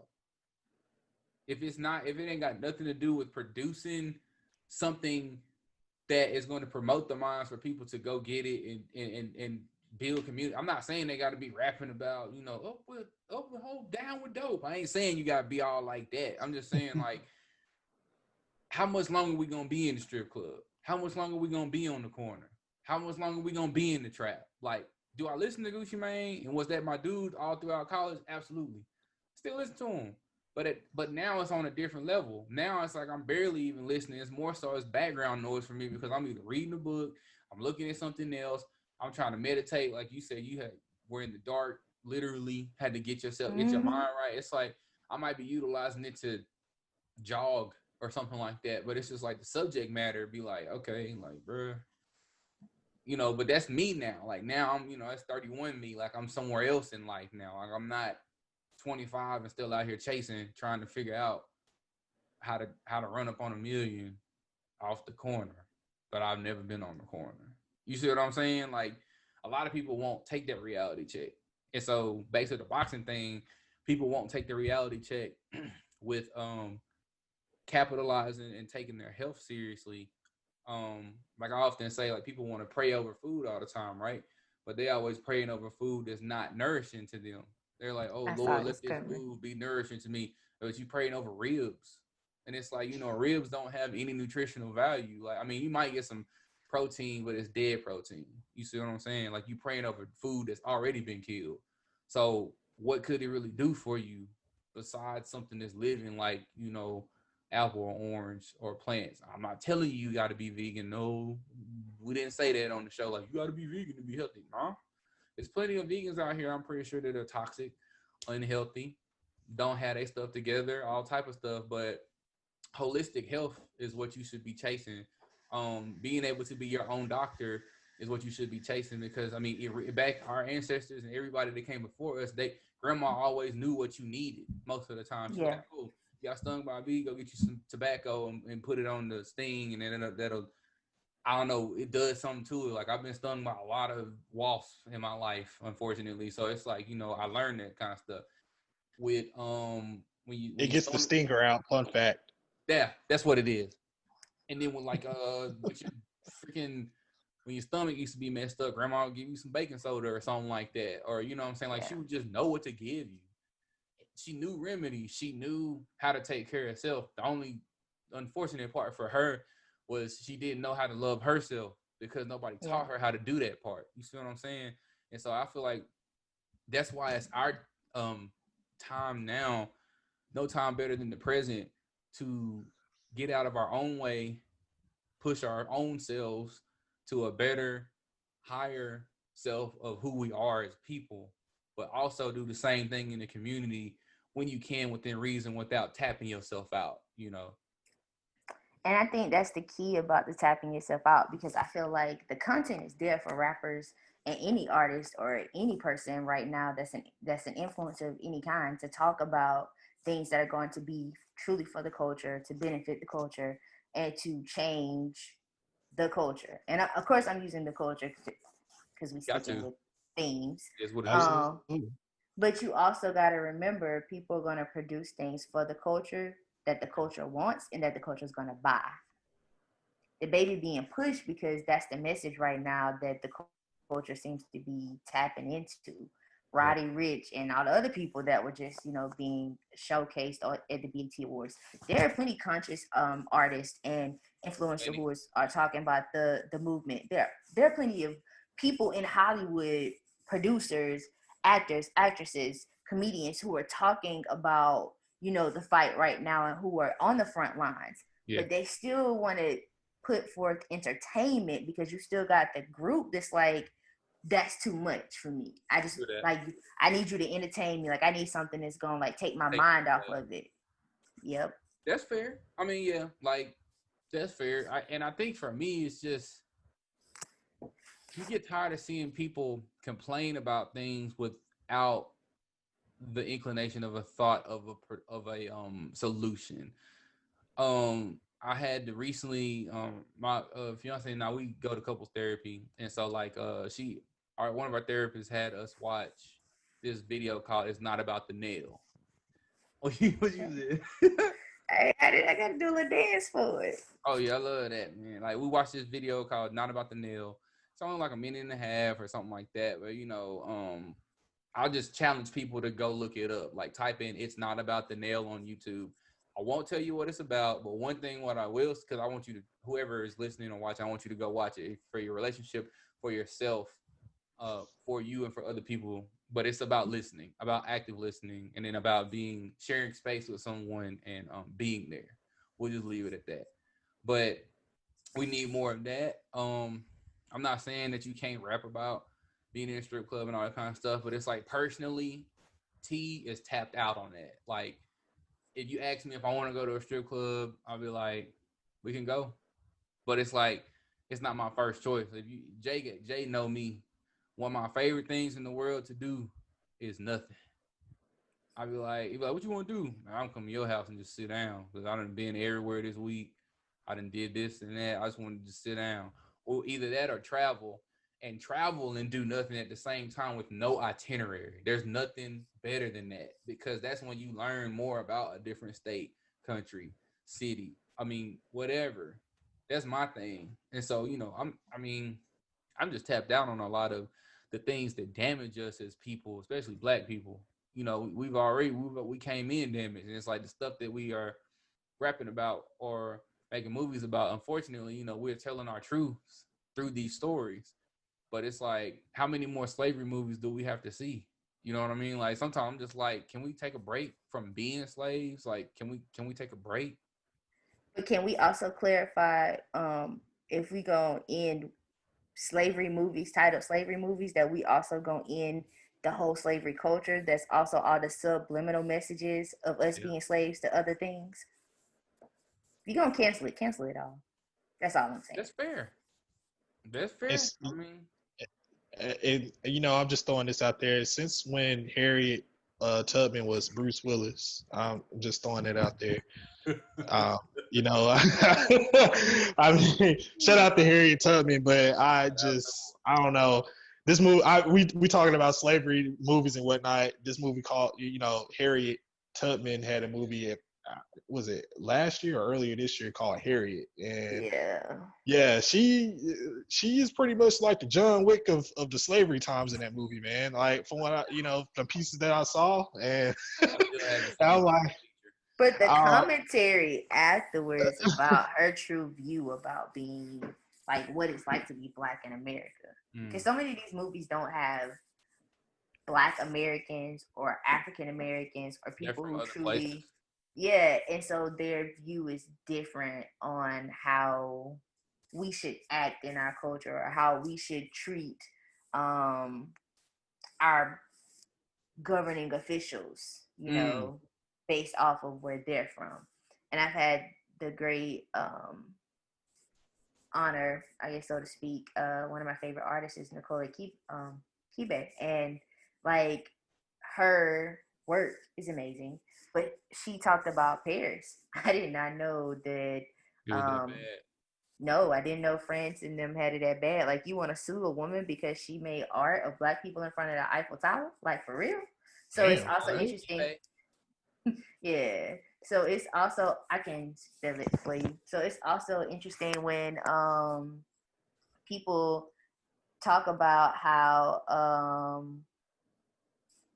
how amazing other artists, or how other artists talk about how amazing America is, and then they come in and it's like, you guys are treating your officials wrong, but then find out in the country where you from, you basically doing work in America because you really can't do work over there anyway.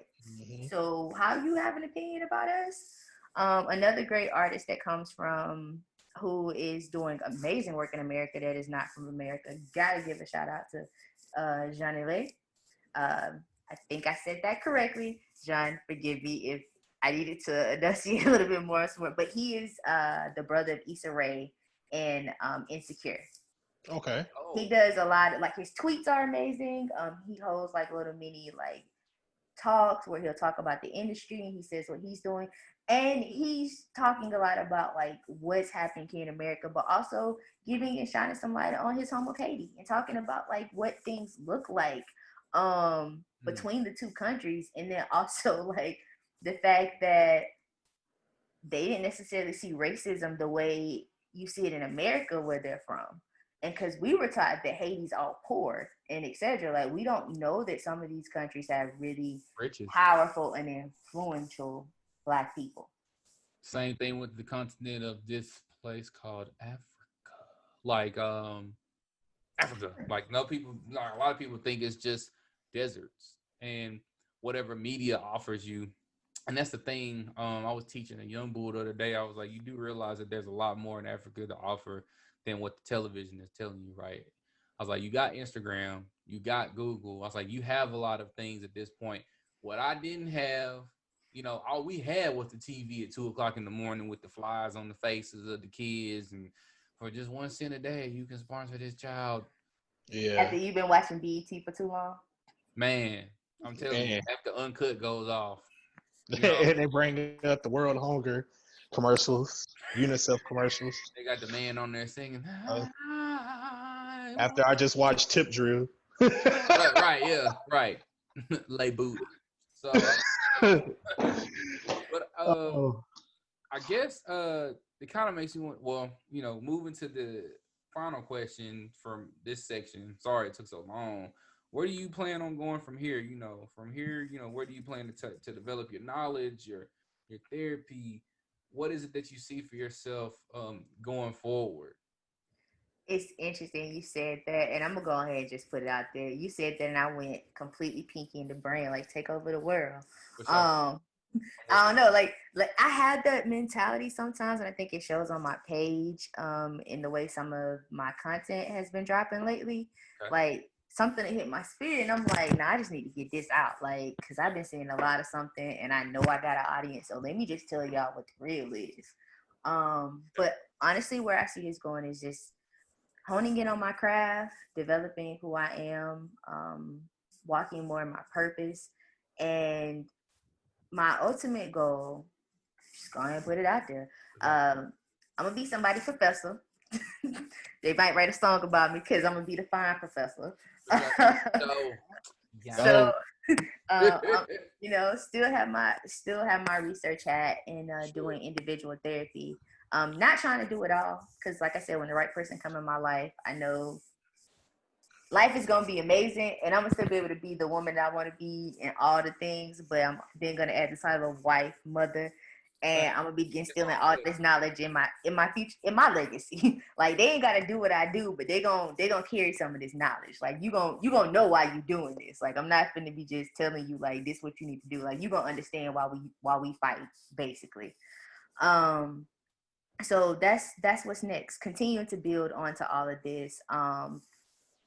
In Forbes the culture, and right now been pushing applying for whatever, like because it's a lot of networking going on in there, so connecting to some individuals to basically find out ways that I can contribute the knowledge that I have to other people and help them in whatever work they're doing, so that we're all sharing a message, because I believe in unity, and I think that we can't create change until we're all on the same page. We don't have to all agree on the same thing, but we still need to present as a unified front, even if it's got to be kind of like at the end. We going back to Black Panther a lot, kind of like at the end of Black Panther, like we got sections, like here go the mercenaries, here go the people that's gonna give you peace, here go the people with the knowledge, here go our farmers. Like we gotta build that base. Gotta build a village. And right now for me, it's understanding that I have a large skill set. I can't be everything.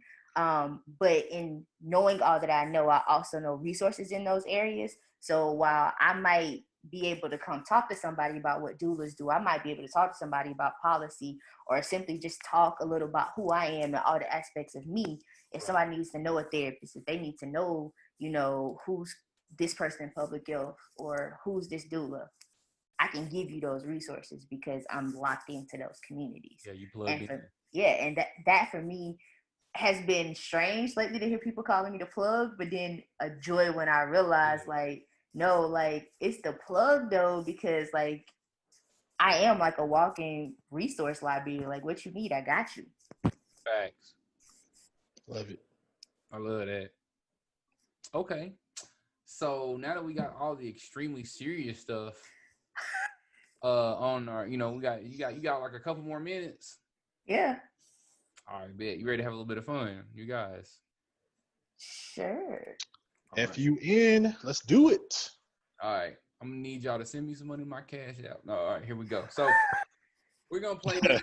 We have a couple of sections in the show. This one is called Words That Come to Mind. So okay. This is something you don't know, or maybe something you do know, but the beauty of it is there is no wrong answer. So here we go.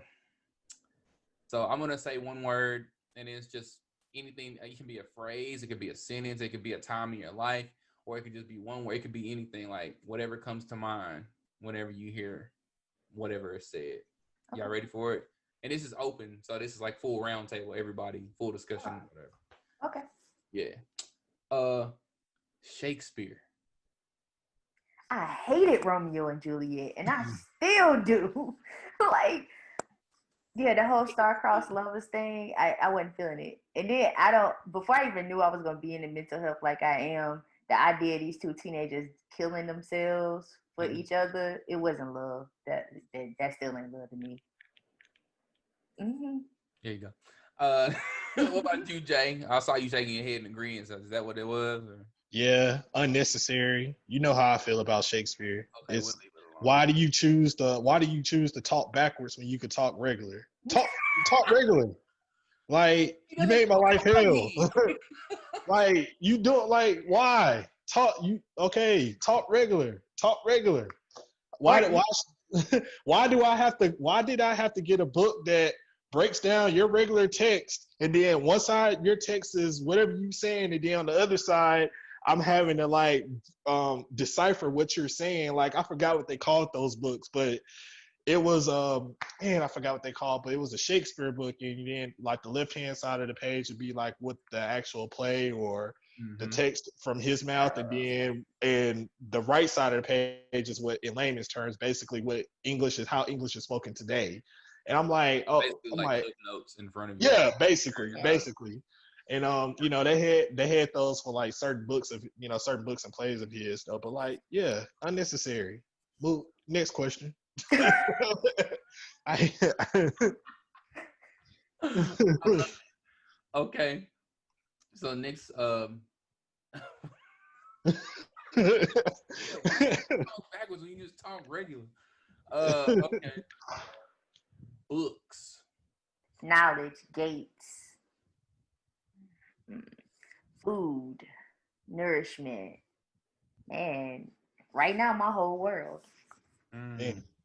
So what's your, okay, since it's your world, what's your some of the things that you're reading? Like, what's your top 3 reading list right now that you recommend for someone to take on? Okay. Oh, so recommend for someone to take on. American Marriage was. I still don't have all the words I want to have for that book, but that book is amazing. I recommend it. If I could reach my American Marriage, if I could reach my bookshelf, I would grab it so I could show you what it looked like. Yes, an American Marriage, and I'm telling you, yes. I don't want to give it away. All I can say is from beginning to end, the book keeps you tapped in. It was on Oprah's bestsellers list. There are lots of people, celebrities, non-celebrities, who are reading the book because I mean it's one of those things where it's like it came out, but people now got more time to read, and it's just like, yo, you don't. They have a great way of storytelling. That's what it is. And I love something that presents to you a story, but tells so many stories within the story. Mm-hmm. I guess it's because that's also the way I talk. It's also the way I present facts and different things on my page. But to me, I love when you give me something surface, but there's such deeper meaning under it because it's almost like discovering a whole nother language. Like you're entrusting me with information, It's like but you had, yeah, like you had to give it to me a certain way because you had to be careful of who else could receive it. Yeah, I guess our minds are kind of like that too. Like I would say, like the ocean, like outer space, like Final Frontier. What we thought were Final Frontiers are new beginnings every time. Yep. Because there are things in the oceans. There are things that are in the ocean that have still yet to be discovered. Because there are some depths that we cannot reach, even if we tried to make a submarine that could go that low. It's so far down that it's not meant for you to reach, or it wasn't meant for your generation of, I guess, human to reach or whatever. And that goes back to the whole American possessive thing, like we gotta have it, we gotta do it type, whatever. So as somebody, let's just say, as somebody that was aspiring to become a better reader for comprehension, or a better reader for understanding, it might be the same thing. A better just reading in general, or someone that just wants to get back in the process or in the practice of reading, what would you suggest to them that they do to help them build that skill set? Oh, I would say start small. I mean, unless your person's like, I'm just gonna dive. Like I know people like I'm just gonna dive head first. But there are a lot of books that you can read that aren't even how do I put this? They aren't as high level as like your college textbook to be like, okay, I'm gonna start here and then work my way up. For instance, I remember when I started, I guess it was going into college or like right after my freshman year, I was like, there are several books that I feel like I've been deprived of because we were in our English 101 class and they were calling out books that we should have read in like middle school or like high school. And I was like, where I'm from, we didn't read any of those books. Like that wasn't on a required reading list. And I went back and read them. Great. I'll never forget Roll of Thunder, Hear My Cry. Yep. I think that's like it might have been something most people read in middle school. We never read it. I'm a college student in the library. Yep. Oh, snap. Right. The Watson Go to Birmingham will always be a favorite. And I'm saying these because if you got a younger person in your life, read it for yourself, but Bring them Yeah. along. Like read it as their bedtime story. Nobody will ever know. Like, Yeah. read it to them. I actually remember Roll of Thunder, Hear My Cry. I read that in the 7th grade, and I Yeah. want to go back and read it as an adult now because I don't think I could. At that time, I was able Process. to Yeah. fully comprehend everything that Yeah. went on in that book. I mean, I understood it as to. I read it in terms of understanding it to be tested on it, but not really in terms to something that was going to resonate with me until I was an adult. So I do remember it, and I actually remember going to see the play as well because we actually saw the play at Oh. around the time that we read the book, and and the play was pretty good. I do remember it, but I think I would like to go back and read that book now because it was deep that I remember, and it was some things that I just didn't understand as a 7th grader, and especially being a black, because Yeah. I know that book is like heavily, racially, toned, and I didn't see that at that time. I was so gullible what was going on in the world. I didn't see the issues that were what we were going through and what we still continue to go through. I would like to go back and read that book again. Yes. Another place to kind of look. I don't know why I keep stuttering. It's all good. I've been messing up the whole show. I got my subscription to Essence. Shout out to Essence. And in a couple of the magazines, they actually have a book series. Like they literally just list books by black authors and what would be great series to pick up. So currently, another book that I'm reading is Grandma's Hands, and that book was written by a therapist, and as a therapist, I don't know if that's a book I would tell somebody just to pick up and start reading. But there are other books just like it out there that you could still read and gain pretty much the same type of information. So that's book 2. And I guess if I had to pick a book 3 that I'm reading that I think everybody should read, right now we all need to be reading Trauma Stewardship. Trauma what? Trauma Stewardship. So Show them to us. Show them to the camera. So Trauma Stewardship. Okay. And it's literally talking about for people who do work with people who have trauma, like how are you doing your own work? And I said we all need to read that because we as a collective right now are going through some stuff. Absolutely. And you may not be a therapist, but you're somebody's therapist, if that's making sense. Like right now, everybody got that friend they calling on when they need help. Right now, everybody got parents and stuff that they calling on, so. Yeah, you touched on something with that. Go ahead. This is weird, like trauma stewardship. I haven't read it. I don't know anything about it. But if I could say with trauma in general, trauma has a funny way of making people showcase their true selves in a very unattractive way. Meaning that when you have friends that want to call you, need you, but yet they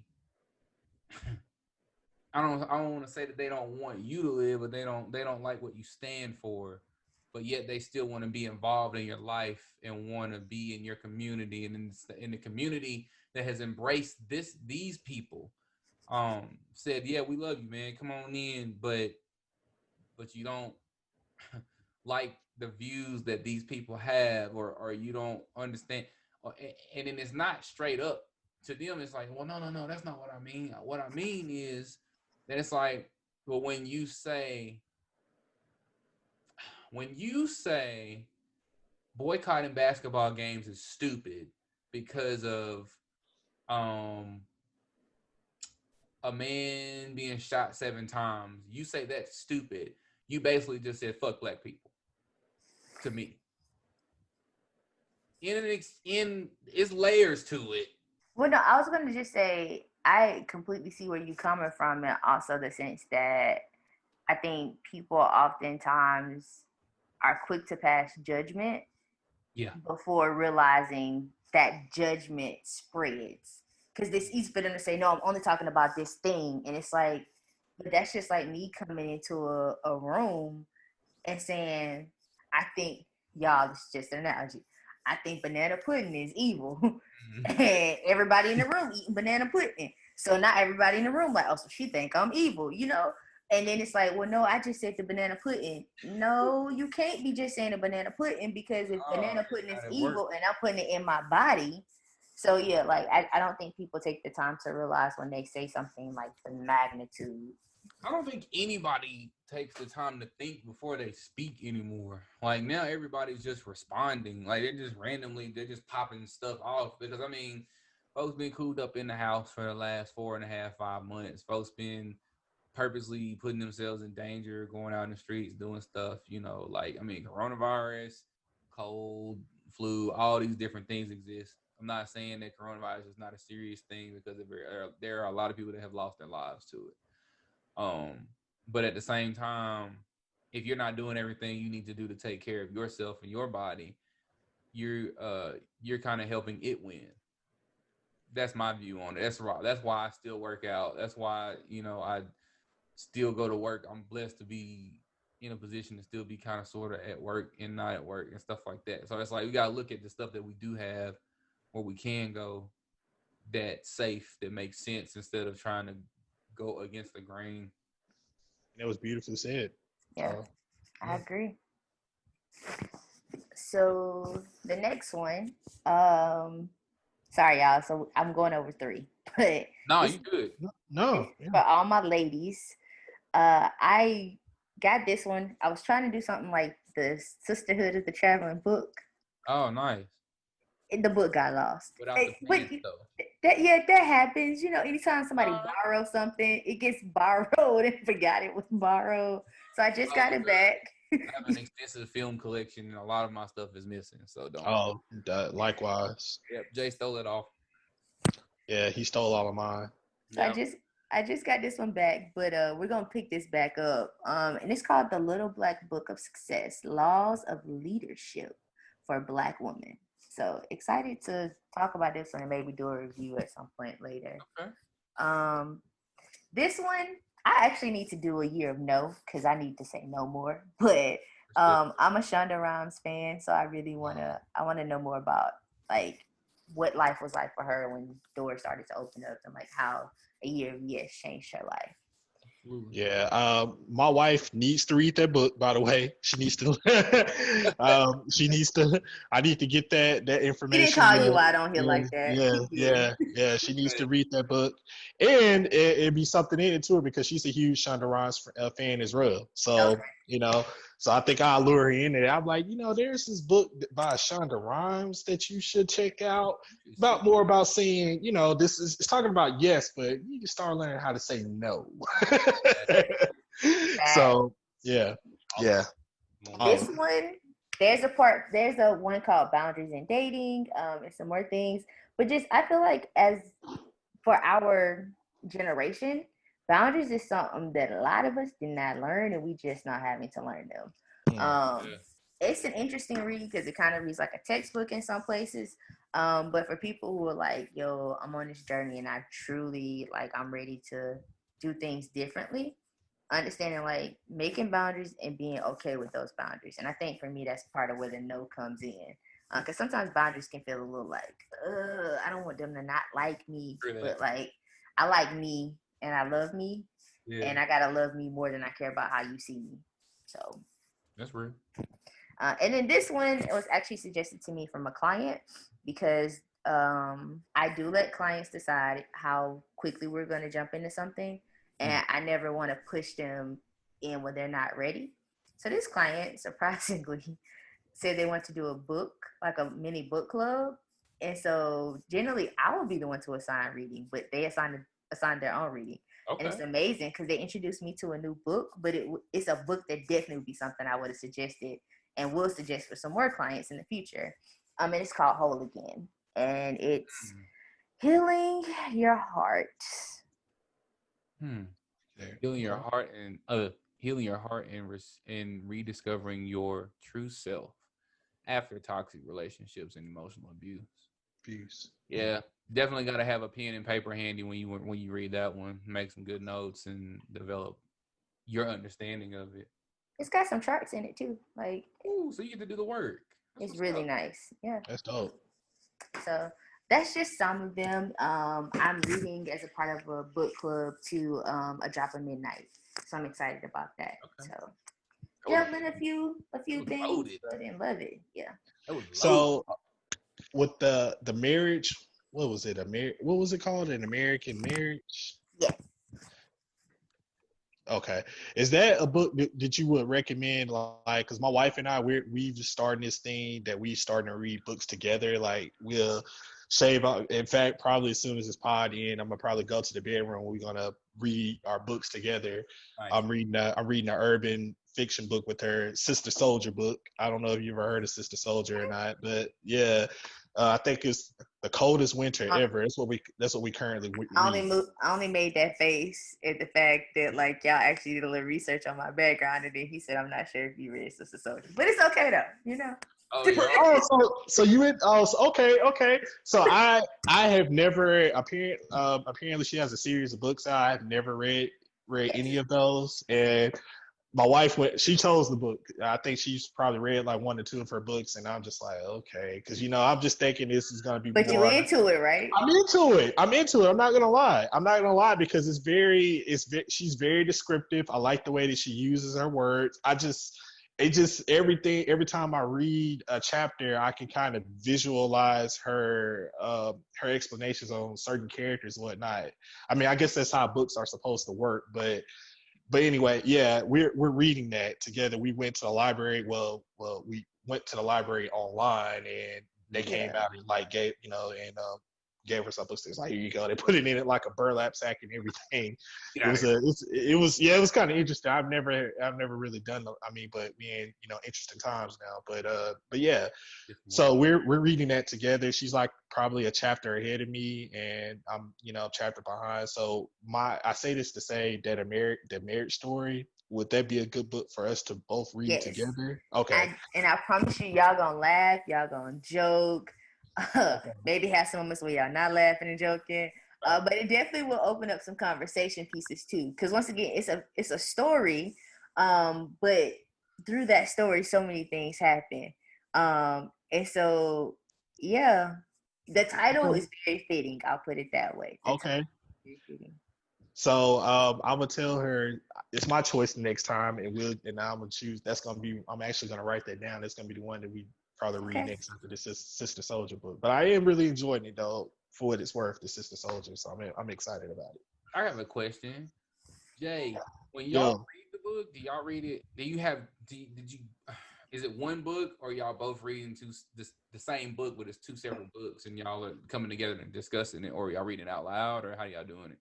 Oh, great question, bro. So I didn't know exactly how this was gonna work either because I'd never done anything like this before. But currently, we have two separate books. She has a paperback, and I have a hardback copy. Okay. That's just how the library gave us, and we're pretty much reading it in our own pace. Like she'll say, okay, let me know when you're done with chapter 3, and we'll briefly talk about what went on in chapter 3. But she's probably like already a chapter or two ahead of me, so we're reading silently together, but we also are discussing what we just read. Like, because I'm behind her, I'm a slower reader as well, because I have to read things to comprehend. I have to read things sometimes over to kind of comprehend things. I have selective reading. I don't want to talk about it or anything like that. Yeah, you Uh, I It probably happens. do, honestly. yeah.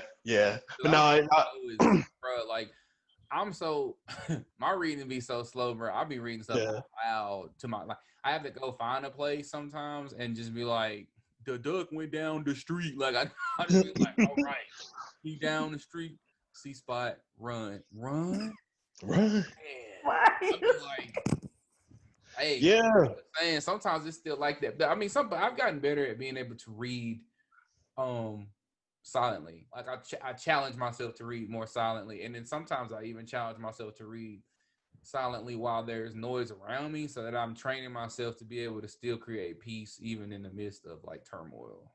And I think I want to shout you out too for even saying that, because I think a lot of people, that happens to a lot of people, but they don't want to admit that, and it's completely okay. Yeah, Um, thank I you. mean, you're welcome. You know, I will say too.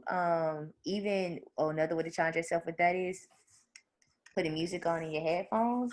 and Mhm. sitting in your room. Just if you got to build up some courage to do it in public, like sit in your room with your headphones on. So then you can still, like, if you need to read out loud, but nobody hearing you. It's, you What know, kind of you in music your room. do you suggest?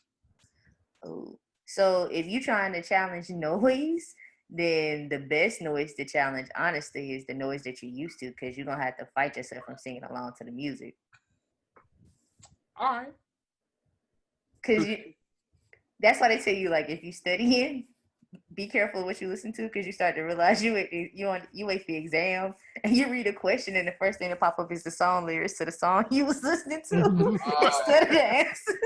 Learned that the hard way in bio in the freshman year. I was like, paint, but I can't find anywhere to go hard in it. what? Man, no, swag surfing all through my genetics exam. Oh man. Oh man.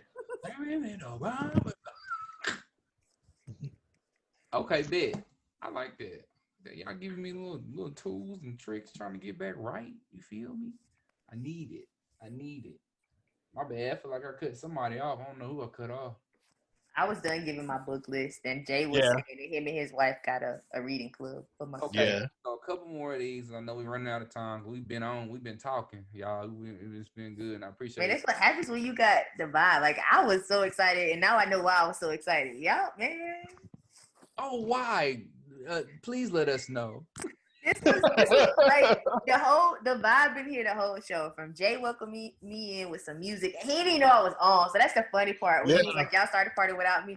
He didn't know I was on, so I was vibing to his music. He didn't realize I was Oh on. man. Yeah. So, I had it playing in the background because I stepped away because I was like getting I have this thing where I have to like drink some water as we're potting, because it's like I always joke around and say there's nothing worse than a dry mouth when you're doing like a podcast. So I was getting my water and all of that ready, and then I had, like I was saying, I had my Bob Marley and Sade mix going on title, interweaving with each other, and I was vibing. I was in here for probably a good 30 minutes prior to us actually getting on and recording, and I saw her on. I was like, oh no.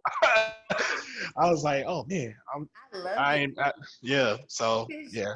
You asked what I do before sessions, and for me, it's not so much what I do before sessions as it is how I take care of me afterwards. So hearing the music and vibing was like, oh cool, I ain't even got to put my headphones on, because that's chilling after a session with my music.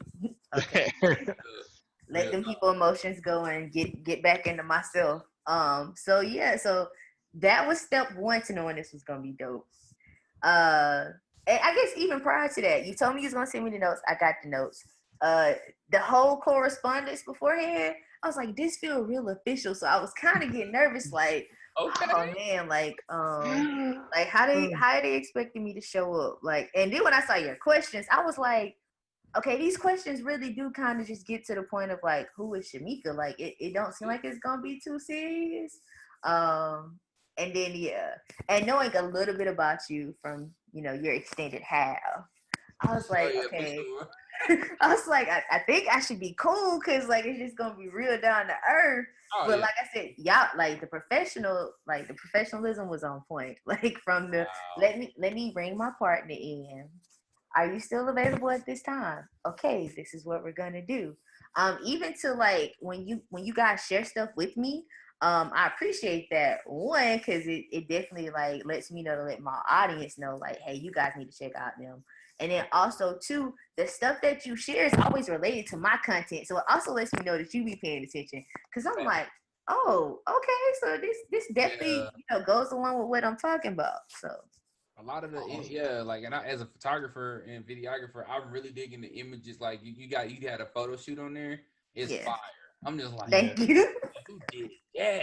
Then it was making me like motivated to like for my next shoot. I got another shoot coming up soon, but I was like, man, I gotta like try to channel something like that. It's dope. Like I could tell that they were conversing with you the whole time, or they had the music going, or y'all was just, I don't know. Shout out to Brandon Hopkins, aka B Hop.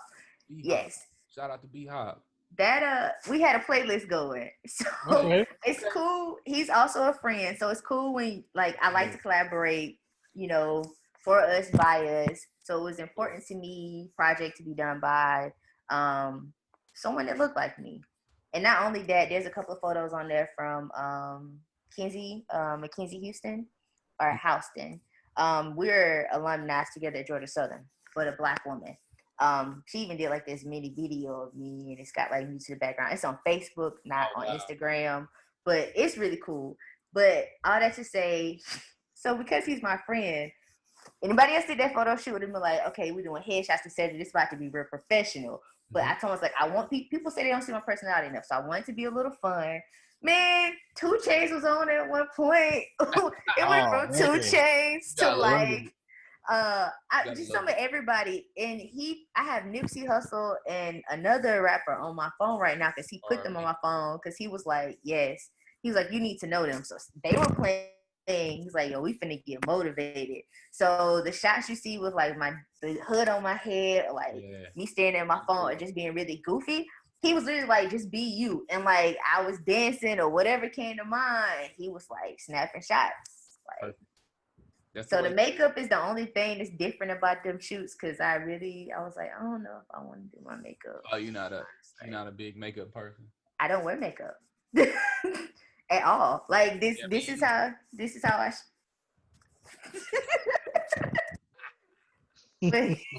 not on Thursdays anyway. Can't deal with you. But yes, this is how I show up in spaces. The makeup was everybody was like, you need to wear the makeup to make the camera pop. So I'm excited. It's about time for another photo shoot. So I'm down if you need. I let my man's right there, man. Look, you saying it as a joke, but I'm due a trip your way anyway. Oh yeah, I said it as serious. That's me saying it like. Cause y'all done took my other friend T Baby done moved back. Like Alabama getting all my good people. Oh yeah, I mean probably because the cost of living. That's the only thing I can guess right now. Anyway, I mean it's not always gonna be the same. That's the thing about like you can't limit yourself on anything, but you can never limit yourself on how much something you don't want to stay in this place because it costs too much or whatever. You know, like never do that because you're keeping yourself in a box. Because you never know, like that might be your spot that you always wanted for yourself or something like that. Or it might be the spot for your kids or for a certain period of time for that job or you know what I'm saying? Everything is divine. I believe everything is like, you know, when it happens for you. And what's for you is for you. Like no one else can take it from you. Sure. There is no competition. You know, the only real competition is yourself. As a photographer, I tell other photographers that are aspiring, you're only as good as your last shoot, and so you just have to be better than yourself every time. Like you just competing against yourself. Don't be looking at the next person running the race because you're gonna trip up at some point because you just focusing on what everybody else is doing. You know, I see it a lot. Photographers trying to be trendy and stuff like that, and so like with me, I'm not necessarily trying to trend. I'm kind of just trying to create timeless art every time I work. That's what's up. I like that.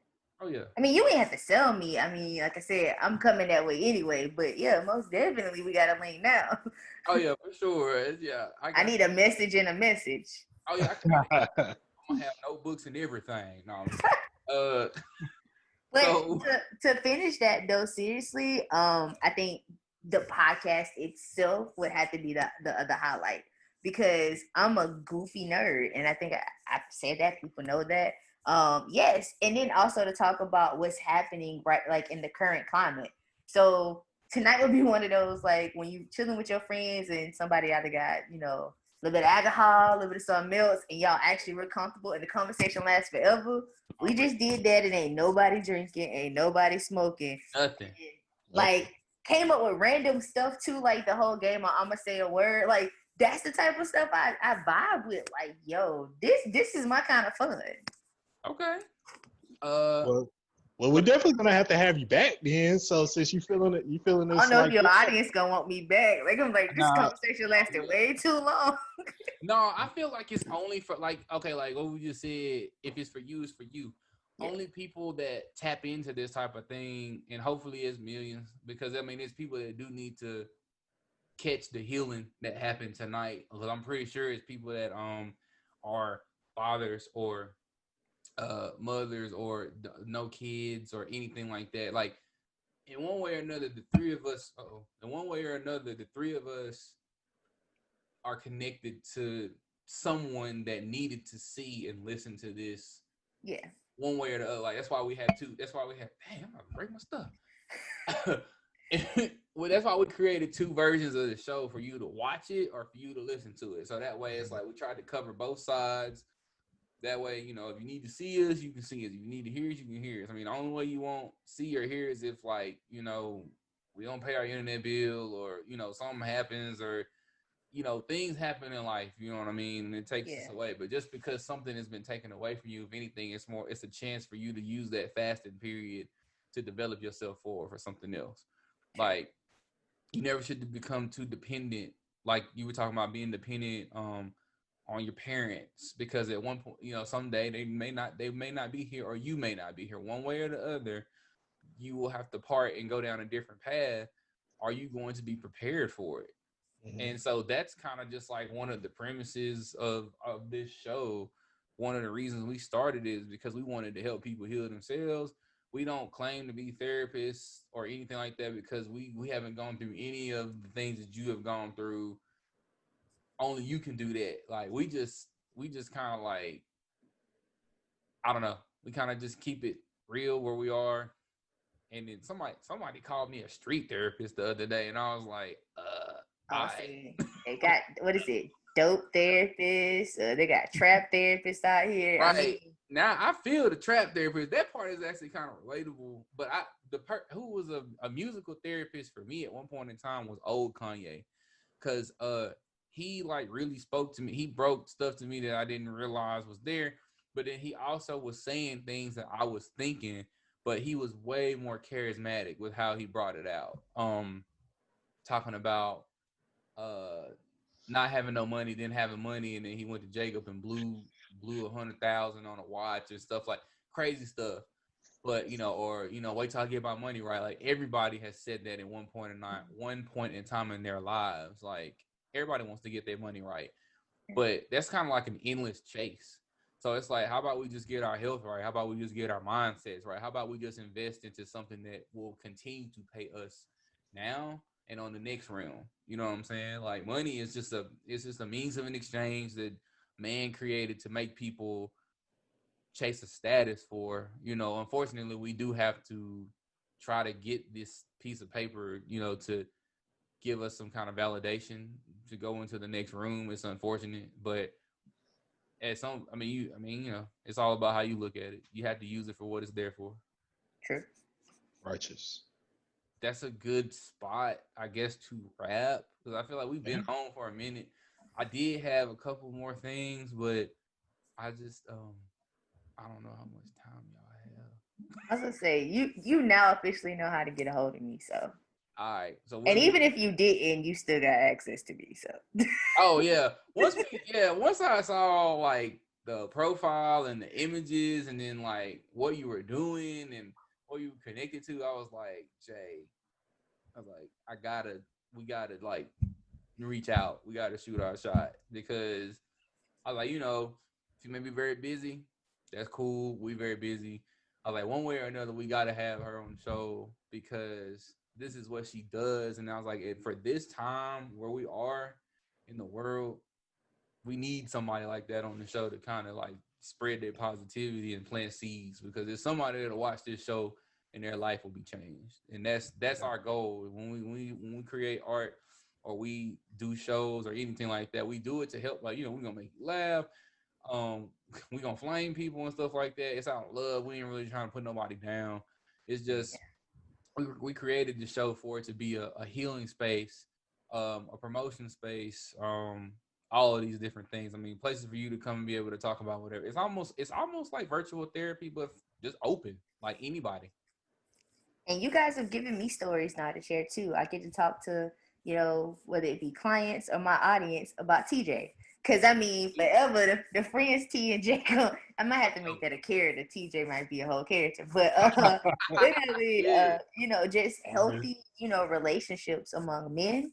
And then especially, Jay, that beautiful story about you and your son, like encouraging other fathers, like that's necessary. That's needed.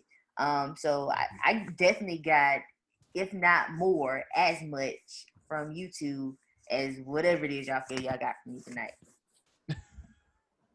everything for sure. Well, with that being said, man, let everybody know what your plugins are. If you social media handles, website, whatever you like to share, drop it on. All right. So you guys can find me on social media at IG and Twitter at Positively Meek. So in case it's not spelled out anywhere for you to see it, is POSITIVELYMYEEK. Realize that's long, but I promise my actual name is probably just as long. And then you can also find me on Facebook at Chemyeeka Tumblin. Hence CHEMYEEKA, last name TUMBLIN. And if you want to follow my weight loss journey or even just my workouts, you can find me on IG at Meeka, MYEEKA. And feel free, reach out, shoot me a DM. You can tell me that you heard me on this podcast. We can link knowing that's how you heard about me, and tell me what you liked about the podcast so I can share it with the guys. And also, if you want to know more, I do not give advice, but I can always link you to resources. Yo, excellent. That was fire. Thank you for that valuable information. I really hope that people taking full advantage of that, what's on the screen, what you can see. You got anything, Jay, before we get out of here? No, man, this has just been a really, really dope episode. I had a good time. Of course, it's always good vibes linking up with you every week, and then having Meek on this week, it was even dope. It was even doper, and I can't wait to have her back on. And I hope everyone got something out of this today. So yeah, that's all I have. Yeah, I'm rolling with you on that, man. With that being said, this has been another episode of the Lemon Water Chronicles podcast. I have been your host, T. This is Jay. And Positively Meek. Oh yeah, that's what I'm talking about. So what we say at the end of every show, man, when life gives you lemons, make lemon water. Make lemon water. Peace.